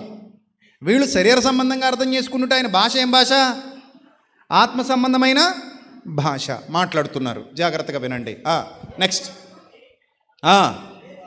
యేసువారిని చూచి, నన్ను పంపిన వాని చిత్తము నెరవేర్చుటయు ఆయన పని ముట్టించుటయు నాకు ఆహారమై ఉన్నది. ఇప్పుడు అక్కడ కనెక్ట్ చేసుకోండి. ఏంటన్నాడు? నేను ఆకలి కొంటిని, మీరు నాకేం పెట్టారు? అన్నం పెట్టారు. ప్రభు మేము ఎప్పుడు మీకు అన్నం పెట్టాం? ప్రభు మేము ఎప్పుడు నీకు అన్నం పెట్టాం అంటే ప్రభు చెప్తున్నారు చూడండి, నా తండ్రి పని ముట్టించుటయు ఆయన చిత్తము నెరవేర్చుటయు నాకు ఆహారమై ఉన్నది. ఇదిగో కన్నులెత్తి పొలములను చూడండి, అవి ఇప్పుడే తెల్లబారి కోతకు వచ్చి ఉన్నవి. అంటే ప్రభు ఆహారం ఏంటి అనేది మనం స్పష్టంగా ఆలోచన చేస్తే మనకేమర్థమవుతుంది? నేను ఆకలి కొంటిని, మీరు నాకు ఆహారం పెట్టారంటే ఏంటి ఆయన ఆకలి? ఎవరు నశించిపోతున్నారో వారి విషయమై ప్రభు ఆకలి కొని ఉన్నారు. ఎవరు రక్షణలోనికి వస్తున్నారో అప్పుడు ఆయన కడుపు నిండిపోతుంది. అర్థమైందా? తల్లి అంటది బిడ్డతో, అరే నువ్వు ఇలా బుద్ధిగా ఇంటి పొట్టునుంటే కడుపు నిండిపోతుందిరా అందట. అంటే ఇంకా అన్నం తినక్కలేదా? ఇక్కడ 2 కడుపులు ఉన్నాయి. ఒకటి ఆత్మ సంబంధమైన కడుపు, రెండోది శరీర సంబంధమైన కడుపు. శరీర సంబంధమైన కడుపుకు తిన్నప్పుడు ఈ కడుపు నిండుతుంది, శరీరానికి శక్తి వస్తుంది. కానీ ఆత్మకు మనసు నిండిపోయినప్పుడు, మనసు నిండిపోతే చాలండి ఇంక జీవితానికి అంటాను. చూడండి, ఎప్పుడు అంటాం అన్నమాట, మనసు నిండిపోయింది. ఇప్పుడు నీ తాగుబోతు భర్త మారిపోయాడు అనుకో, నీ దగ్గరికి వచ్చి కాలు పెట్టేసుకుని, ఏమై ఎన్నాళ్ళు బుద్ధిహీనంగా బతికాను, తప్పైపోయింది, ఈరోజు మారు మనసు పొందాను, నీతో పాటు దేవుని సన్నిధికి వస్తాను, ఇంకెప్పుడు మళ్ళీ అది ముట్టనని నీ కాలు పట్టేసుకుని క్షమాపణ చెప్పేశాడు అనుకో, ఆ రోజు నీ కడుపు నిండినట్టే కదా. అప్పటి వరకు ఎలా ఉన్నావు? ఆకలిగా ఉన్నావు. ఆ రోజు ఏమైంది? 10 మందితో ఏమని చెప్పుకుంటావు? ఏమని చెప్పుకుంటావు? అమ్మయ్యా ఈరోజు ఎలా ఉందండి, నాకు కడుపు నిండిపోయినట్టు ఉందండి, ప్రశాంతంగా ఉందండి. నా ఆకలి ఒక్క దెబ్బతో ఏమైపోయింది? తీరిపోయిందండి. ఆయన మారాడండి, ఇంతకంటే నాకు ఏం కావాలి? ఆయన మారు మనసు పొందాడు, ఇంతకంటే నాకు ఆనందం ఏముంది? ఆయన మంచిగా తీర్చిదిద్దబడుతున్నాడు, ఇంకా నా కుటుంబానికి కావాల్సింది ఏముంది? చూశారు, అది కూడా ఆకలే. అంటే కేవలం ఆకలి అనగానే మనం భౌతికంగానే తీసుకోకూడదు, ఆత్మ సంబంధమైన భాషకు కూడా ప్రాధాన్యత ఇవ్వాలి. ఇక్కడ ఏమంటాడు? నాకు తెలియని ఆహారం ఉంది, ఇదిగో నశించిపోతున్న వారిని రక్షించటమే నాకు ఆహారం. ఇంకోటి ఏంటట? దప్పిగా ఉన్నాడట. యేసుప్రభు వారు ఏం కొన్నారట? ఏమన్నాడు? నేను దప్పికొంటే మీరు నాకు ఏమి ఇచ్చారు? నీళ్ళు ఇచ్చారు. ఏంటి ఆయన దప్పిక? చెప్పండి, ఏంటి ఆయన దప్పిక? నేను ఇచ్చు నీళ్లు తాగువాడెప్పుడునూ దప్పికొనడు. ఆ నీళ్లు మీ చేత తాగిస్తే ఆయన కడుపు నిండిపోద్ది. అప్పుడప్పుడు అమ్మ అంటది, పిల్లలకు కడుపు నిండా పెట్టేసుకుని, ఈవిడికి ఏమి నిండిపోయిందట? కడుపు నిండిపోయిందట. అమ్మ అన్నం అంతా మాకే పెట్టేసావు, నీకు లేదా, నువ్వు తినవా అంటే అమ్మ ఏమంటది? అరే నాయన నా కడుపు నిండిపోయిందిరా, మీరు తిన్నారు కదా చాలు. అంటే తల్లి ప్రేమ అంటారు దాన్ని. తల్లి ప్రేమ కంటే మరి దేవుని ప్రేమ గొప్పదా కదా? తినడానికి ఒకే పూట ఆహారం ఉందండి. తల్లులను అడుగుతున్నాను, మీరు తినేస్తారా, మీ పిల్లలు పెట్టేస్తారా? కదా, మాట వరుసగానే ఇప్పుడు మీ పిల్లలకు పెట్టేస్తామని అంటారు కదా. పెడతారు, ఖచ్చితంగా పెడతారు. ఎందుకంటే తల్లి ప్రేమ అలాంటిది. తండ్రి అయినా అప్పుడప్పుడు కక్కుతి పడిపోతాడేమో కానీ నవ్వుకుంటున్నారేంటి వీళ్ళు, పిల్లల దగ్గర తినేస్తావు బిస్కెట్లేంటి నువ్వు? సో తల్లి కక్కుర్తి పడదు. సాధారణంగా పిల్లల కోసం తల్లి ఇచ్చేస్తుంటుంది. అంటే అందరని కాదు, మోస్ట్ ఆఫ్ ద పీపుల్ అని నేను చెప్పేది అది. ఎక్కువ మంది భావజాలు అలాగే ఉంటుంది. తల్లి చేసినంత త్యాగం ఎవరు చేయలేరు. కంపేర్ చేసుకుంటే అంటే తండ్రి కూడా త్యాగం చేస్తాడు, కానీ నేను చూసినంత వరకు ఎక్కువ శాతం అన్నాను సుమా. మళ్ళీ ఎవరో ఒక పనికిమాలిన తల్లిని తీసుకొచ్చి నాకు చెప్పకండి, ఆ తల్లి అలా చేసింది కదండి అనకండి. అందుకే ఎక్కువ శాతం అన్నాను. మీరేంటంటే ఎక్కువ రివర్స్ బ్యాచ్ ఉంటారు మన దగ్గర. వాళ్ళు ఏమండి ఇలాగ అన్నారు కానండి, మొన్న తల్లి పిల్లాన్ని ఏదో చేసిందటండి, చంపేసిందటండి, అది తెచ్చి దీనికి లింక్ పెట్టకండి. నేను పాజిటివ్ కోణంలో మాత్రమే మాట్లాడుతున్నాను. రైట్. ఎక్కువ శాతం తల్లులు చేసే త్యాగాలు తండ్రులు చేయరు, అవునా కదా? ఇప్పుడు చిన్న టెస్ట్ పెట్టినా ఇక్కడ, చిన్న టెస్ట్, మీరు ఫెయిల్ అవుతారు, మీరు పాస్ అవుతారు. ఏంటి చెప్పిన టెస్ట్? మా పిల్లల కోసం పుట్టినప్పటి నుంచి రాత్రిళ్ళు నిద్రలేని రాత్రులు నేను గడిపాను అన్న వాళ్ళు చేతులు ఎత్తండి. ఇక్కడ మా ఆవిడ పడుకునేదండి, నేనే నిద్రలేని రాత్రులు గడిపాను అన్నవాళ్ళు, అది నా కథ. చేతులు ఎత్తండి. ఎవరో దూరం కూడా కనపడుతున్నాడు, ఎవరాడు? శ్రీకాంత? ఎవరైనా నువ్వు స్పెషల్ రా శ్రీకాంత్ అయితే ఇక్కడ అందరిలో. పురుషులందు పుణ్యపురుషులు వేరేయా, పురుషులందు పుణ్యపురుషులు వేరేయా అన్నట్టు ఎదురుపాక శ్రీకాంత్ ఒకడు పుణ్యపురుషుడు అనమాట. ఇక్కడ మిగిలిన అందరూ పాపాత్ములు ఈ విషయంలో, ఇంక్లూడింగ్ మీ ఆల్సో. ఇంకా నేను కూడా చేయత్తడానికి నాకు అధికారం లేదు, ఎందుకంటే వెనక మా ఆవిడ ఉంది. ఏమంటే అబద్ధాలు చెప్తున్నారటని వస్తుంది, మళ్ళీ నేను అబద్ధం చెప్పినట్టు ఉంటుంది. అందుకే నిజం చెప్తున్నాను, నేను కూడా నిద్రలేని రాత్రులేం గడపను. సో ఇక్కడ కూర్చున్న పురుషులందరిలో ఒక్కడు గెలిచాడు, మరి అది కూడా లావిని అడిగి కన్ఫర్మ్ చేసుకుంటాను. సో మిగిలిన వాళ్ళందరూ ఏమైపోయినట్టు? వాళ్ళతో కంపేర్ చేసుకుంటే ఓడిపోయినట్టే కదా. అంత గొప్పదండి తల్లి ప్రేమ, అందుకే వాళ్ళకి విలువ ఇవ్వండి. చూసారా, ఫస్ట్ టైం మీరు కొట్టుకోకుండా మీ భర్తలు మీకు చప్పట్లు కొడుతున్నారు గర్వంగా. కాళ్ళు లేదు కదా, జడెగరేయండి. సో సంతోషం. అలాగా తల్లి ప్రేమ అంత గొప్పదైతే మరి తల్లి కంటే తండ్రి కంటే కూడా దేవుడు మనల్ని ఏం చేస్తున్నాడు? ఎక్కువ ప్రేమిస్తున్నాడు. రైట్. తల్లి కంటే తండ్రి కంటే కూడా ప్రభు మనల్ని ఏం చేస్తున్నాడు? ఎక్కువ ప్రేమిస్తున్నాడు. అప్పుడు నీకు దాహం తీరితే ఆయనకి తీరినట్టే, నీ ఆకలి తీరితే ఆయనకి తీరినట్టే. ఇది ఆత్మ సంబంధమైన దాహానికి సంబంధించినటువంటి మాట. ఇంకా తర్వాత చాలా వ్రాయబడ్డాయి. ఆయన చెప్తున్నాడు మత్తయి సువార్తలో చాలా విషయాలు, సత్కార్యాల గురించి చెప్తున్నాడు. ఈ సత్కార్యాలలో ప్రధాన స్థానం ఎప్పుడూ కూడా ఆత్మ సంబంధమైనవి తీసుకుంటే మర్చిపోకండి. నేను పరదేశినై ఇంటిని నన్ను ఏం చేశారు? చేర్చుకున్నారు. భూమి మీద చాలామంది పరదేశులట, యాత్రికులు, పరదేశులు. వారందరికీ స్వదేశం ఏది? నిత్యజీవం. అక్కడికి చేర్చుకోవాలి. చేర్చుకునేదే పరలోక రాజ్యము. అర్థమైందా? నీ స్వదేశం ఏది అంటే మనం ఏది చూపించాలి? తండ్రి సన్నిధే స్వదేశం, తండ్రి ఉన్న చోటే స్వదేశం, రైట్? తర్వాత పరదేశం ఏంటిని నన్ను చేర్చుకుంటారు. నెక్స్ట్ దిగంబరనే ఏంటిని నాకు వస్త్రములు ఇచ్చితిరి. నువ్వెప్పుడు దిగంబరమై ఉంటావు ప్రభువా? దిగంబరత్వం అనగానే బైబిల్ గ్రంథం చెబుతున్నటువంటి భాష పదే పదే పదే పదే చెప్పింది. ఏ భాషది? ఏ వస్త్రం అది? నీతి వస్త్రము, రక్షణ వస్త్రము. ఉందా లేదా బైబిల్ గ్రంథంలో? ఇంకా చాలా వస్త్రాలు ఉన్నాయి బైబిల్ గ్రంథంలో. నీతి వస్త్రం ఉంది, రక్షణ వస్త్రం ఉంది, ఇంకా పలు విధాలైన వస్త్రాల గురించి మాట్లాడుతున్నాడు ఆయన. ఆ వస్త్రం, ఆత్మ సంబంధమైన భాషకు అధిక ప్రాధాన్యత ఇస్తున్నాం. ఆ వస్త్రము ధరించుకుంటుని. నెక్స్ట్ ఆ రోగినేంటిని? మీలో చాలామంది బలహీనులు, రోగులు, కొంతమంది ఏమయ్యారట? నిద్రించారు. ప్రతి వారం చదువుకుంటాం కదా, నిద్రించడం, రోగులు అవ్వడం అంటే అర్థం ఏంటి? ఏ భాష అది? ఆబ్వియస్లీ అది కూడా ఆత్మ సంబంధమైన భాష, రైట్. తర్వాత చదువుదాం. చెరసాలలో ఉంటిని. ఏంట చెరసాల? అదనమాట, పాపం అనే చెరసాల. ఆ పాపం అనే చెరసాలలో ఉంటిని. నన్ను చూడవచ్చి తిరిగి నన్ను విడిపించారు, నన్ను అందులో నుంచి తీసుకొచ్చారు. అందుకే కాడి మానుమోకులు తీయుట, ప్రతి కాడిని విరగొట్టుట. అది విరగొట్టినప్పుడే స్వేచ్ఛను పొందుతాడు. ఎప్పుడైతే పాపం అనే కాడి క్రింద మానవుడు ఉంటాడో స్వేచ్ఛ లేని వాడైపోతాడు. రక్షణ వస్త్రం ఎప్పుడైతే లేదో దిగంబరైపోతాడు. రక్షణ వస్త్రం కావాలి, ఆకలి తీరాలి, దప్పిక తీరాలి, స్వేచ్ఛను పొందాలి, ప్రభు సన్నిధిలో, ప్రభు కాంతిలో, నిత్య జీవ ప్రయాణంలో వర్ధిల్లాలి మీరందరూ.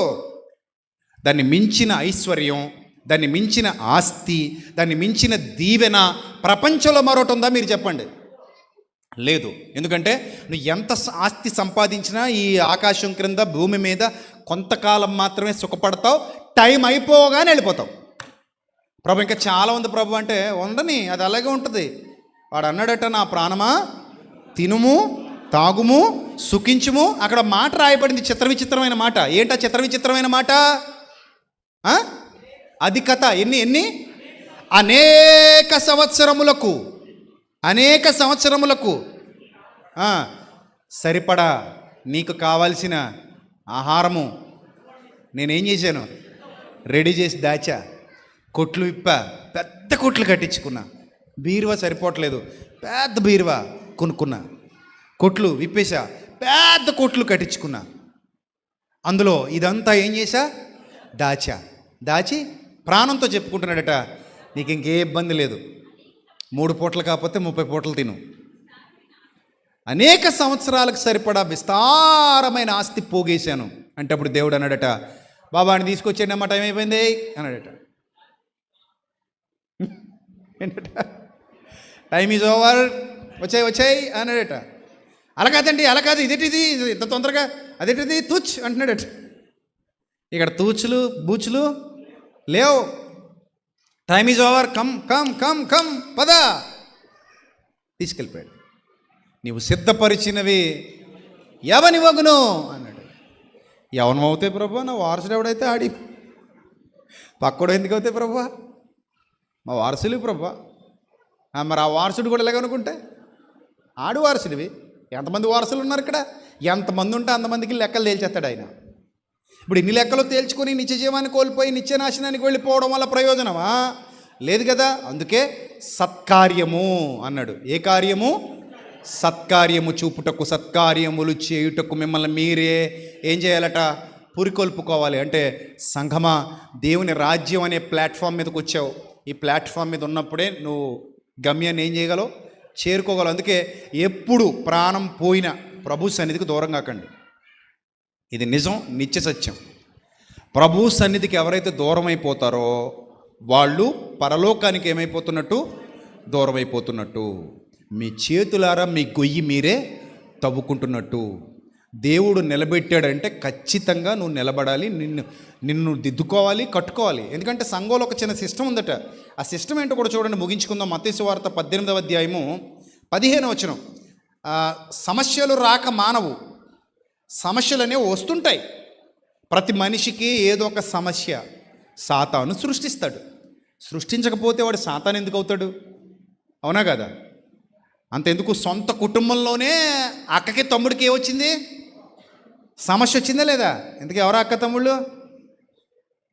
తలుపు పేరు ఎందుకు మరి గంగిరెద్దులాగా? ఏదోటి చెప్పాలి కదా. అక్క తమ్ముళ్ళు ఎవరు? మరే మోషే గారు, రూత్ గారునా? వాళ్ళ అక్క తమ్ముళ్ళు ఇద్దరికి ఏమొచ్చింది? సమస్య వచ్చింది. అన్నయ్య తమ్ముడికి కూడా సమస్య వచ్చింది, వాళ్ళ అన్నయ్య కూడా వచ్చింది సమస్య. సో వీళ్ళకి సమస్య వచ్చినప్పుడు మరి వాళ్ళే ఏమయ్యారు? దిద్దుకున్నారు. మిగిలిన వాళ్ళు దిద్దుకున్నారు. దేవుడు శిక్షించాడు, మళ్ళీ ఈయన ప్రార్థన చేశాడు, వాళ్ళు ఏం చేశారు? దిద్దుకున్నారు, ఏకమయ్యారు. తప్పు చేసిన వాళ్ళు ఒప్పుకుని విడిచిపెట్టారు. మిరియాము తప్పు ఒప్పుకుంది, అలాగే అహరోను కూడా తప్పు ఉంది, ఒప్పుకున్నారు. కొంచెం ఈగో అడ్డొచ్చి ముందు అలా అనుకున్నా, లేదు ఇక్కడ దేవుని సన్నిధిది, మనం తప్పు ఒప్పుకోవాలని చెప్పి ఒప్పుకొని విడిచిపెట్టారు. అలాగే మీలో ఒకవేళ ఏదైనా ప్రాబ్లం వచ్చినా తప్పు ఎవరిదో అర్థం చేసుకుని నాది తప్పు కదా అని అనుకొని వెంటనే మీరు దాన్ని ఏం చేయాలి? దిద్దుకొని దేవుని సన్నిధిలో కొనసాగాలి. ఇది మీ అందరి బాధ్యత. ఒకవేళ ఎవరైనా ప్రభు సన్నిధి దూరం అవుతున్నా కూడా తీసుకురావాలి. ఎందుకు? దూరం అయితే ఏమవుతారు? వాళ్ళు చచ్చిపోతారు. ఇప్పుడు వాళ్ళలో ప్రయాణం చేస్తున్నాం, చివరికి వెళ్ళి ఊగుతున్నాడు అనుకోండి, ఏం చేస్తాం? కాలర్ పట్టుకుని వెనక్కి లాక్కొస్తాం. ట్రైన్కి వెళ్తున్నాం మనం, ఒకడు ఎలా పట్టుకుని ఎలాడుతున్నాడు అనుకోండి, రీల్ తీద్దామని. రీలేనా? మన రీల్ చేస్తున్నారు కదా, మొన్న ఎవడో అలాగే రీల్ చేసి బుర్ర పగిలిపోయి చచ్చిపోయాడు ట్రైన్ దగ్గర వేలాడుతూను. సో అలా రీల్ చేద్దామని ఎవడైనా వేలాడని అనుకోండి, ఏమవుతుంది? ఏం చేస్తాం? కాలర్ పట్టుకుని వెనక్కి లాక్కొస్తాం. చాలామంది యవనస్తులు ఈ మధ్య రీల్స్ కోసం ఇలాంటి పనికిమాలిన పనులు చేస్తున్నారు. కొండలెక్కి దూకటం, ట్రైన్ వస్తే వెళ్ళి అడ్డంగా నిలబడడం, లేకపోతే మొన్న ఎవరో ఎలుగుబంటి దగ్గరికి వెళ్ళి సెల్ఫీ తీద్దామని ట్రై చేశారట. అది ఊరుకుంటుందా? కొరికేసింది. మొన్న ఒక అతను ఎవరో పులి దగ్గరకో సింహం దగ్గరికి వెళ్ళి సెల్ఫీ తీసుకుందామని ట్రై చేశారట, ఎవరు లేకుండా. అదేం చేసింది? కొరికి తినేసింది. ఈ రీల్స్ పిచ్చి పట్టుకొని పిచ్చి పనులు అన్నమాట ఇవన్నీ, పనికి మాలిన పనులు. నీకు చూసి లైకులు కొట్టేవాళ్ళు, నిన్ను చూసి ఉబ్బి తబ్బిబ్బి అయిపోయేవాళ్ళు, నీకు కామెంట్లు పెట్టేవాళ్ళు, రేపు పొద్దున్న నీ కాళ్ళు చేతులు ఇరిగిపోయిన తర్వాత ఎవడ కనబడ్డు. బైక్ ఇంత ఎత్తు లేపుతా, నా రీల్ షేర్ చేయండి, లేకపోతే బైక్తో ఫీట్లు చేస్తా, లేకపోతే వంతెన మీద నుంచి దూకుతా, లేకపోతే పైకెక్కి దూకుతా, ఇంకేవో గొప్ప గొప్ప పనులు చేస్తా, ఇలా నేను పాపులర్ అయిపోతా అని ఒకవేళ అనుకునే పిచ్చి యువత గుర్తుపెట్టుకోవాల్సిన విషయం ఏంటంటే, నడు విరిగిపోయి మంచం పట్టేస్తే ఎవ్వడు నీ వైపు చూడ్డు, రూపాయి కూడా నీకు వైద్యానికి సాయం చేయడు. ఒకవేళ నీ ప్రాణాలే కోల్పోతే నీ కుటుంబం అన్యాయం అయిపోద్ది, నీ బంగారు భవిష్యత్తు అన్యాయం అయిపోద్ది, నీకు ఎలాంటి ఉపయోగం ఉండదు. ఇలాంటి పిచ్చి పనులు చేసి ప్రాణాల మీదకి తెచ్చుకుంటున్నారు చాలామంది. ఈ రీల్స్ పిచ్చి, ఇన్స్టాగ్రామ్ రీల్స్ కోసం, ఫేస్బుక్ రీల్స్ కోసం ఇలాంటి పిచ్చి పనులు చేసి ప్రాణాల మీద తెచ్చుకొని బంగారం లాంటి జీవితాన్ని పాడు చేసుకుంటున్నారు. అలాంటి వాళ్ళు కనబడారనుకోండి, వెంటనే ఏం చేస్తాం? వెనకలాక్కొస్తామా? అలాగే లోకం నిన్ను పిలుస్తోంది. ఈ భూలోక రాజ్యములన్నిటినీ వాటి మహిమను యేసుకే చూపినప్పుడు నీకు నాకు చూపడా? చెప్పండి. మన ప్రభుకే చూపించినోడు మనకు చూపించడా? అంటే ప్రభు మనకు అన్ని విషయాల్లో మాదిరి. మరి ప్రభుకి ఏం చూపించాడు? ఈ లోకరాజ్యాలన్నిటినీ చూపించాడట, వాటి మహిమంతా చూపించాడట. యేసు, నువ్వు నా పాదాలకు మొక్కితివా, ఇదంతయు నీదగును అన్నాడట. అప్పుడు ప్రభు ఏం చేశారంటే, గెట్ అవుట్, గెట్ లాస్ట్ అన్నారు. అంతే తప్ప భలే చూపించిందని చెప్పి లొంగిపోలా. నిన్ను కూడా దాని సన్నిధికి దూరం చేయాలని పలు ప్రయత్నాలు చేస్తాడు. జాగ్రత్త. సన్నిధికి దూరం అయిపోతే జీవాహారాన్ని కోల్పోతావు, జీవాన్ని కోల్పోతావు, నిత్యత్వాన్ని కోల్పోతావు, పరలోకపు ప్రవేశాన్ని కోల్పోతావు. నీకు దొరకదు, మిస్ అయిపోయావు. ఇంట్లో పడుకుని ట్రైన్ మిస్ అయిపోయినట్టే బాగుందా? ఇంట్లో పడుకుని ఫ్లైట్ మిస్ అయిపోయినట్టే బాగుందా? నువ్వు ఎప్పుడు మిస్ అవుతావు? ఫ్లైట్ కానీ ట్రైన్ కానీ? నువ్వు అక్కడికి వెళ్ళలేనప్పుడే కదా మిస్ అవుతావు. సమయానికి నువ్వు వెళ్ళి అక్కడ ఉంటే మిస్ అవుతావా? చెప్పు. నువ్వు ఎయిర్పోర్ట్లో ఉన్నావు, టైంకి వచ్చేసావు, మిస్ అవుతావు ఫ్లైటు? నువ్వు రైల్వే స్టేషన్లో ఉన్నావు, ప్లాట్ఫామ్ మీద కూర్చున్నావు, టైంకి వచ్చేసావు, మిస్ అవుతావు ట్రైను. అలాగే దేవుని సన్నిధిలో కాలం గడుపుతున్నప్పుడు, దేవుని యందు భయభక్తులు కలిగి ఉన్నప్పుడు, దేవుని సన్నిధికి వస్తూ ఉన్నప్పుడు, ఆయన మాటలు వింటూ బ్రతుకుతున్నప్పుడు, ఆయన ఆశీర్వాదం పొందుకుంటూ జీవితాన్ని ముందుకు కొనసాగిస్తూ, ఆయన కాపుదల, ఆయన ప్రొటెక్షన్ ఉంది నీకు. అందుకని నీకు స్పెషల్ కార్డు ఇచ్చాడు, స్పిరిచువల్ కార్డ్ అని. రక్షణ పొందిన బిడ్డవైతే నీ కుటుంబానికి ఆయన ప్రొటెక్షన్ ఉంది, నీకు ఆయన ప్రొటెక్షన్ ఉంది, నీకు ఆయన కాపుదల ఉంటుంది, దేవదూతల కాపుదల. సో ఇలాంటి గొప్పదైన స్థితిలో ఉన్నప్పుడు నువ్వు ఎందుకు మిస్ అవుతావు? నువ్వు నిత్య జీవాన్ని మిస్ అవ్వవు, నువ్వు పరలోకాన్ని మిస్ అవ్వవు, ఎప్పటికీ ఖచ్చితంగా దాన్ని పొందుకుంటావు. ఇది మన అందరి విశ్వాసం. నువ్వు ఎప్పుడైతే దూరం అవుతావో అప్పుడు ఏమవుతావు?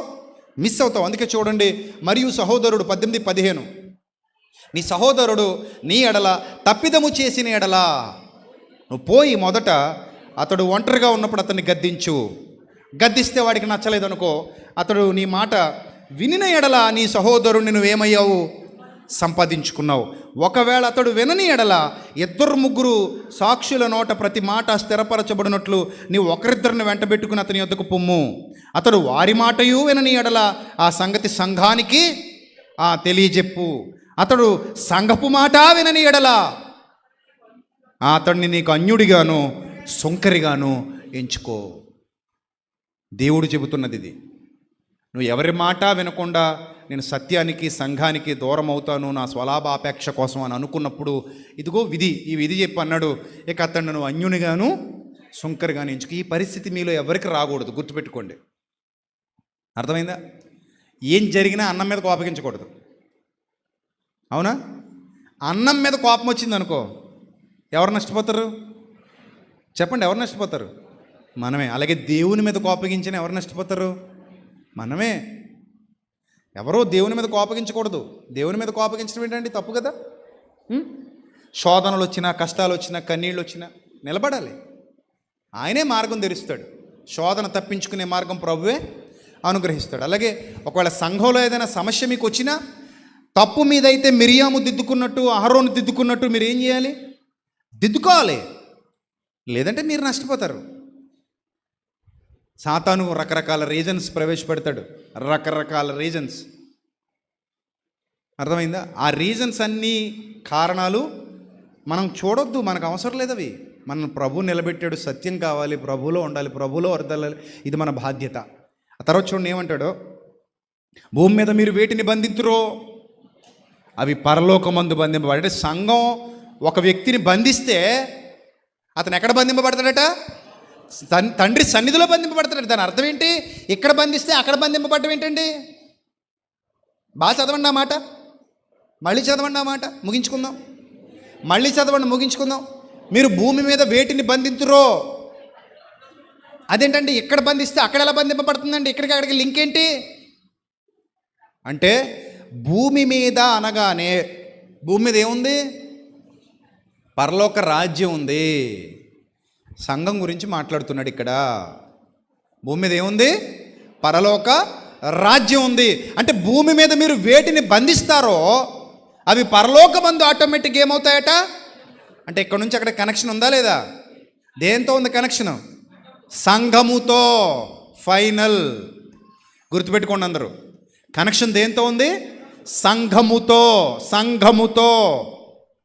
సంఘము పరలోక రాజ్యము, పరలోకము అది సంఘము. సంఘము ప్రభు యొక్క చిత్తములో స్థాపించబడినది. ఇది నీ వల్ల నా వల్ల జరిగినది కాదు ఈ కార్యము. కాబట్టి సంఘం ఒకవేళ బంధిస్తే ఎక్కడ టికెట్ కోల్పోయావు? చెప్పండి, ఎక్కడ కోల్పోయావు టికెట్? పరలోకమందు కూడా ఆటోమేటిక్గా ఇక్కడ బంధించబడిన వాడు అక్కడ కూడా ఏమవుతున్నాడట? బంధింపబడుతున్నాడట. ఇక్కడ బంధింపబడిన వాడు అక్కడ కూడా బంధింపబడుతున్నాడు. అంటే అక్కడ నీకు ప్రవేశం ఉండదు. అందుకే ఇక్కడ బంధింపబడినవి అక్కడను బంధింపబడతాయి, ఇక్కడ విప్పబడినవి అక్కడ కూడా ఏమవుతాయి? విప్పబడతాయి. అంటే నువ్వు రక్షణలోకి వెళ్ళాలన్నా ఇక్కడ నుంచే వెళ్ళాలి, నాశనానికి పోవాలన్నా ఎక్కడి నుంచే పోవాలి. 2 అవకాశాలు కనబడుతున్నాయి. కాబట్టి జాగ్రత్త అన్నాడు. అంత గొప్పది సంఘం అంటే. ఈరోజు ఇలాంటి సంఘం యొక్క విలువ, ఇలాంటి క్రీస్తు సంఘం యొక్క విలువ అర్థం కాక చాలామంది వాళ్ళు ఏవో ఆలోచనలతో భ్రష్టు పట్టిపోతున్నారు. ప్రపంచం నిండా అలాంటి వాళ్ళు ఉన్నారు. వాళ్ళకి సంఘం అంటే ఏదో ఆట విడుపులాగా, సంఘం అంటే ఏదో సరదాకు వచ్చేలాగా, ఏదో చొక్కా మార్చినట్టు సంఘం మార్చేద్దాం అనుకునేట్టు ఇలాంటి వాళ్ళు చాలామంది ఉన్నారు. కానీ వాస్తవం కాదు. వాస్తవానికి మనం అర్థం చేసుకోవాల్సినటువంటి సత్యం ఏంటంటే, ప్రభువా ఇది మరో ప్రపంచం, ఇది మరో రాజ్యం, ఇది మరో కుటుంబం.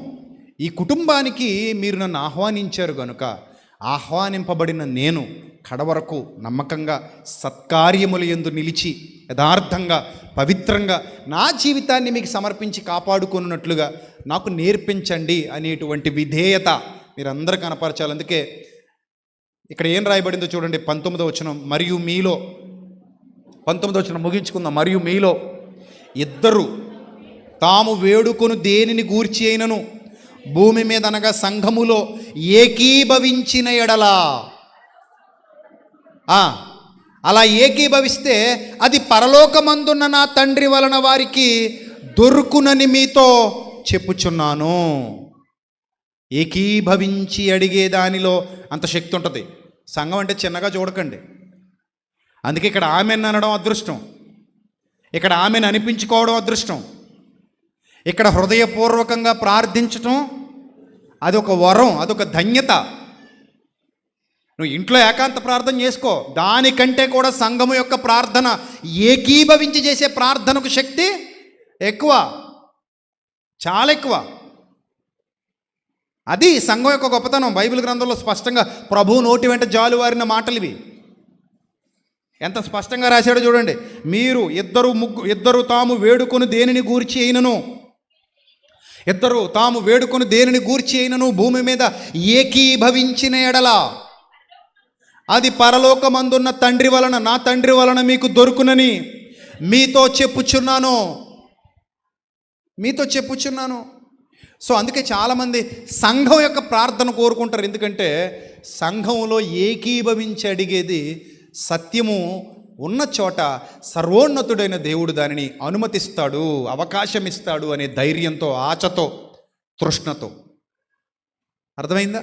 మీరు ఏకీభవించండి. మీరు ఏది బంధిస్తారో అది ఏమవుతుంది, అక్కడ కూడా ఏమవుతుంది, బంధింపబడుతుంది. మీరు ఏది విప్పుతారో అది అక్కడ కూడా ఏమవుతుంది, విప్పబడుతుంది. మీరు విప్పేది ఇక్కడ, విప్పేది అక్కడ విప్పబడుతుంది. అంటే కనెక్షన్, డైరెక్ట్ కనెక్షన్ సంఘానికి ఇచ్చాడు. అందుకే పరలోక రాజ్యపు తాళపు చెవులు నీకు ఇస్తున్నాను, పాతాళలోక ద్వారములు దాని ఎదుట నిలువనేరవు అన్నాడు.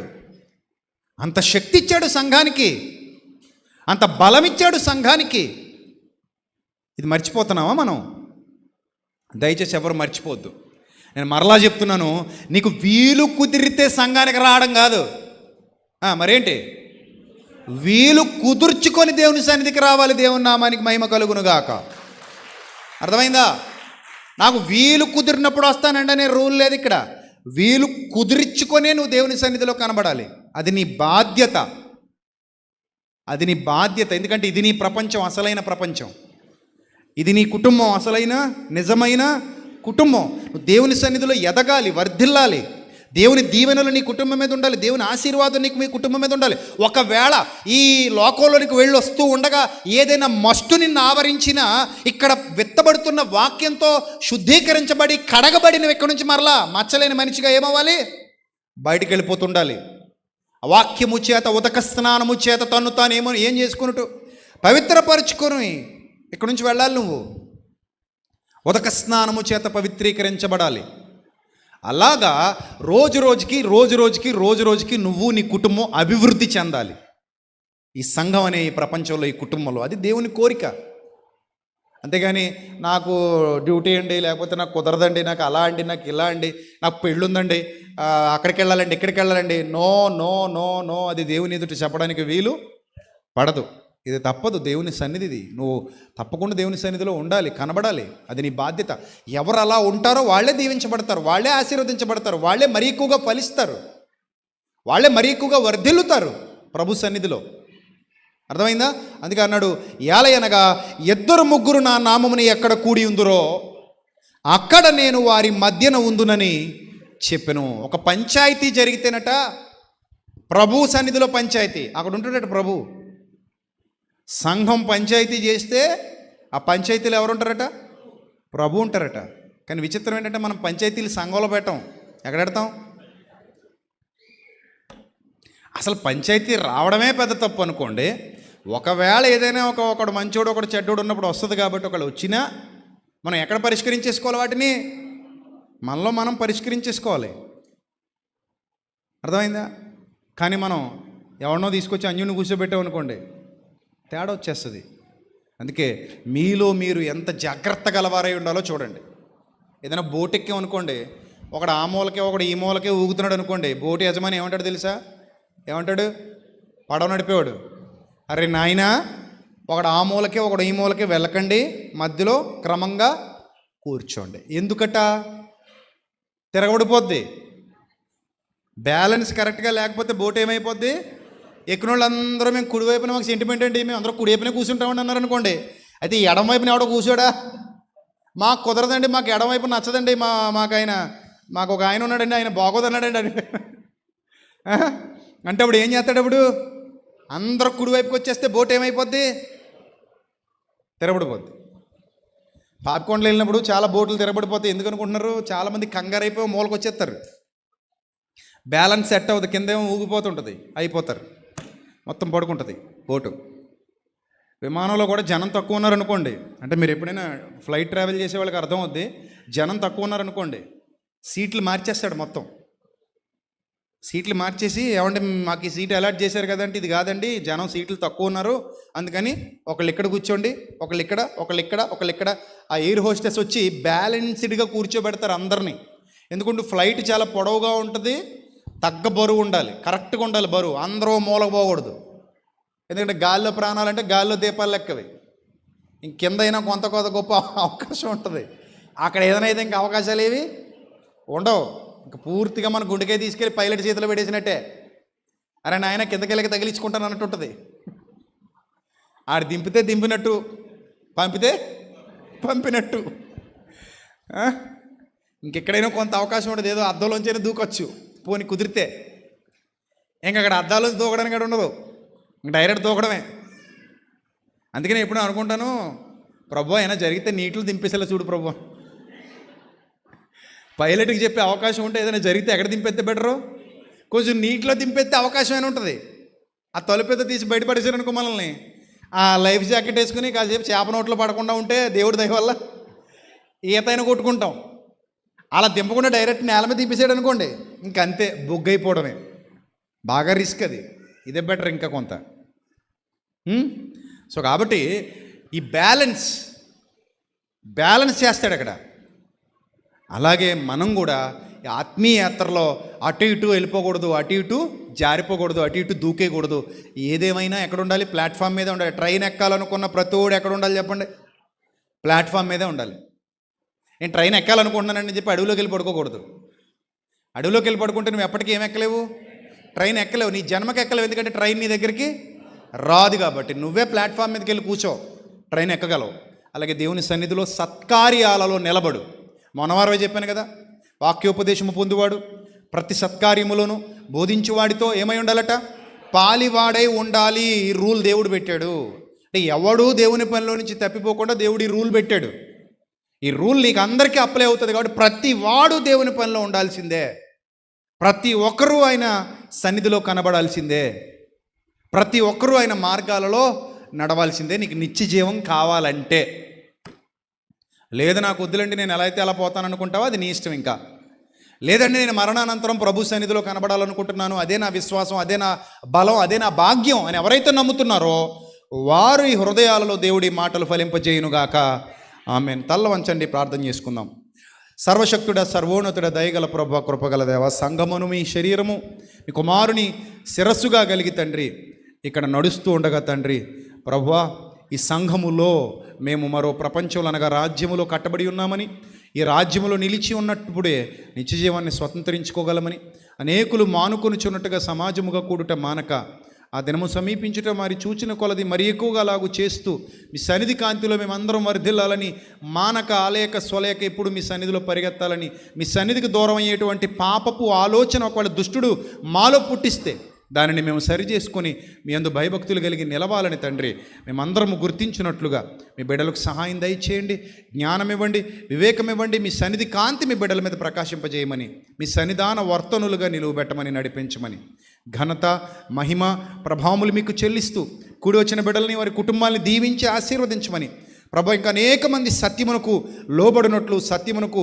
విధేయులగునట్లు మీ పిల్లలందరి ద్వారా గొప్ప పరిచర్య జరిగించమని, అలాగే ఇక్కడ ఆయా విభాగాల్లో కష్టపడుతున్న తమ్ముళ్లను, చెల్లెమ్మలను, అక్కలను, అన్నలను జ్ఞాపకం చేసుకుని వారందరూ చేస్తున్న పరిచర్యకు రెట్టింపు ప్రతిఫలాన్ని దయచేయమని, మీ సేవకు సహకరిస్తున్న బిడ్డల కుటుంబాలను దీవించి వారి హస్తాలను మరింతగా బలపరచమని, యేసుక్రీస్తు వారి శ్రేష్టమైన అతి పవిత్రమైన నామంలో ఈ ప్రార్థన మనవులు సమర్పించి జవాబు పొందుకొనిచున్నాం మా కన్న తండ్రి.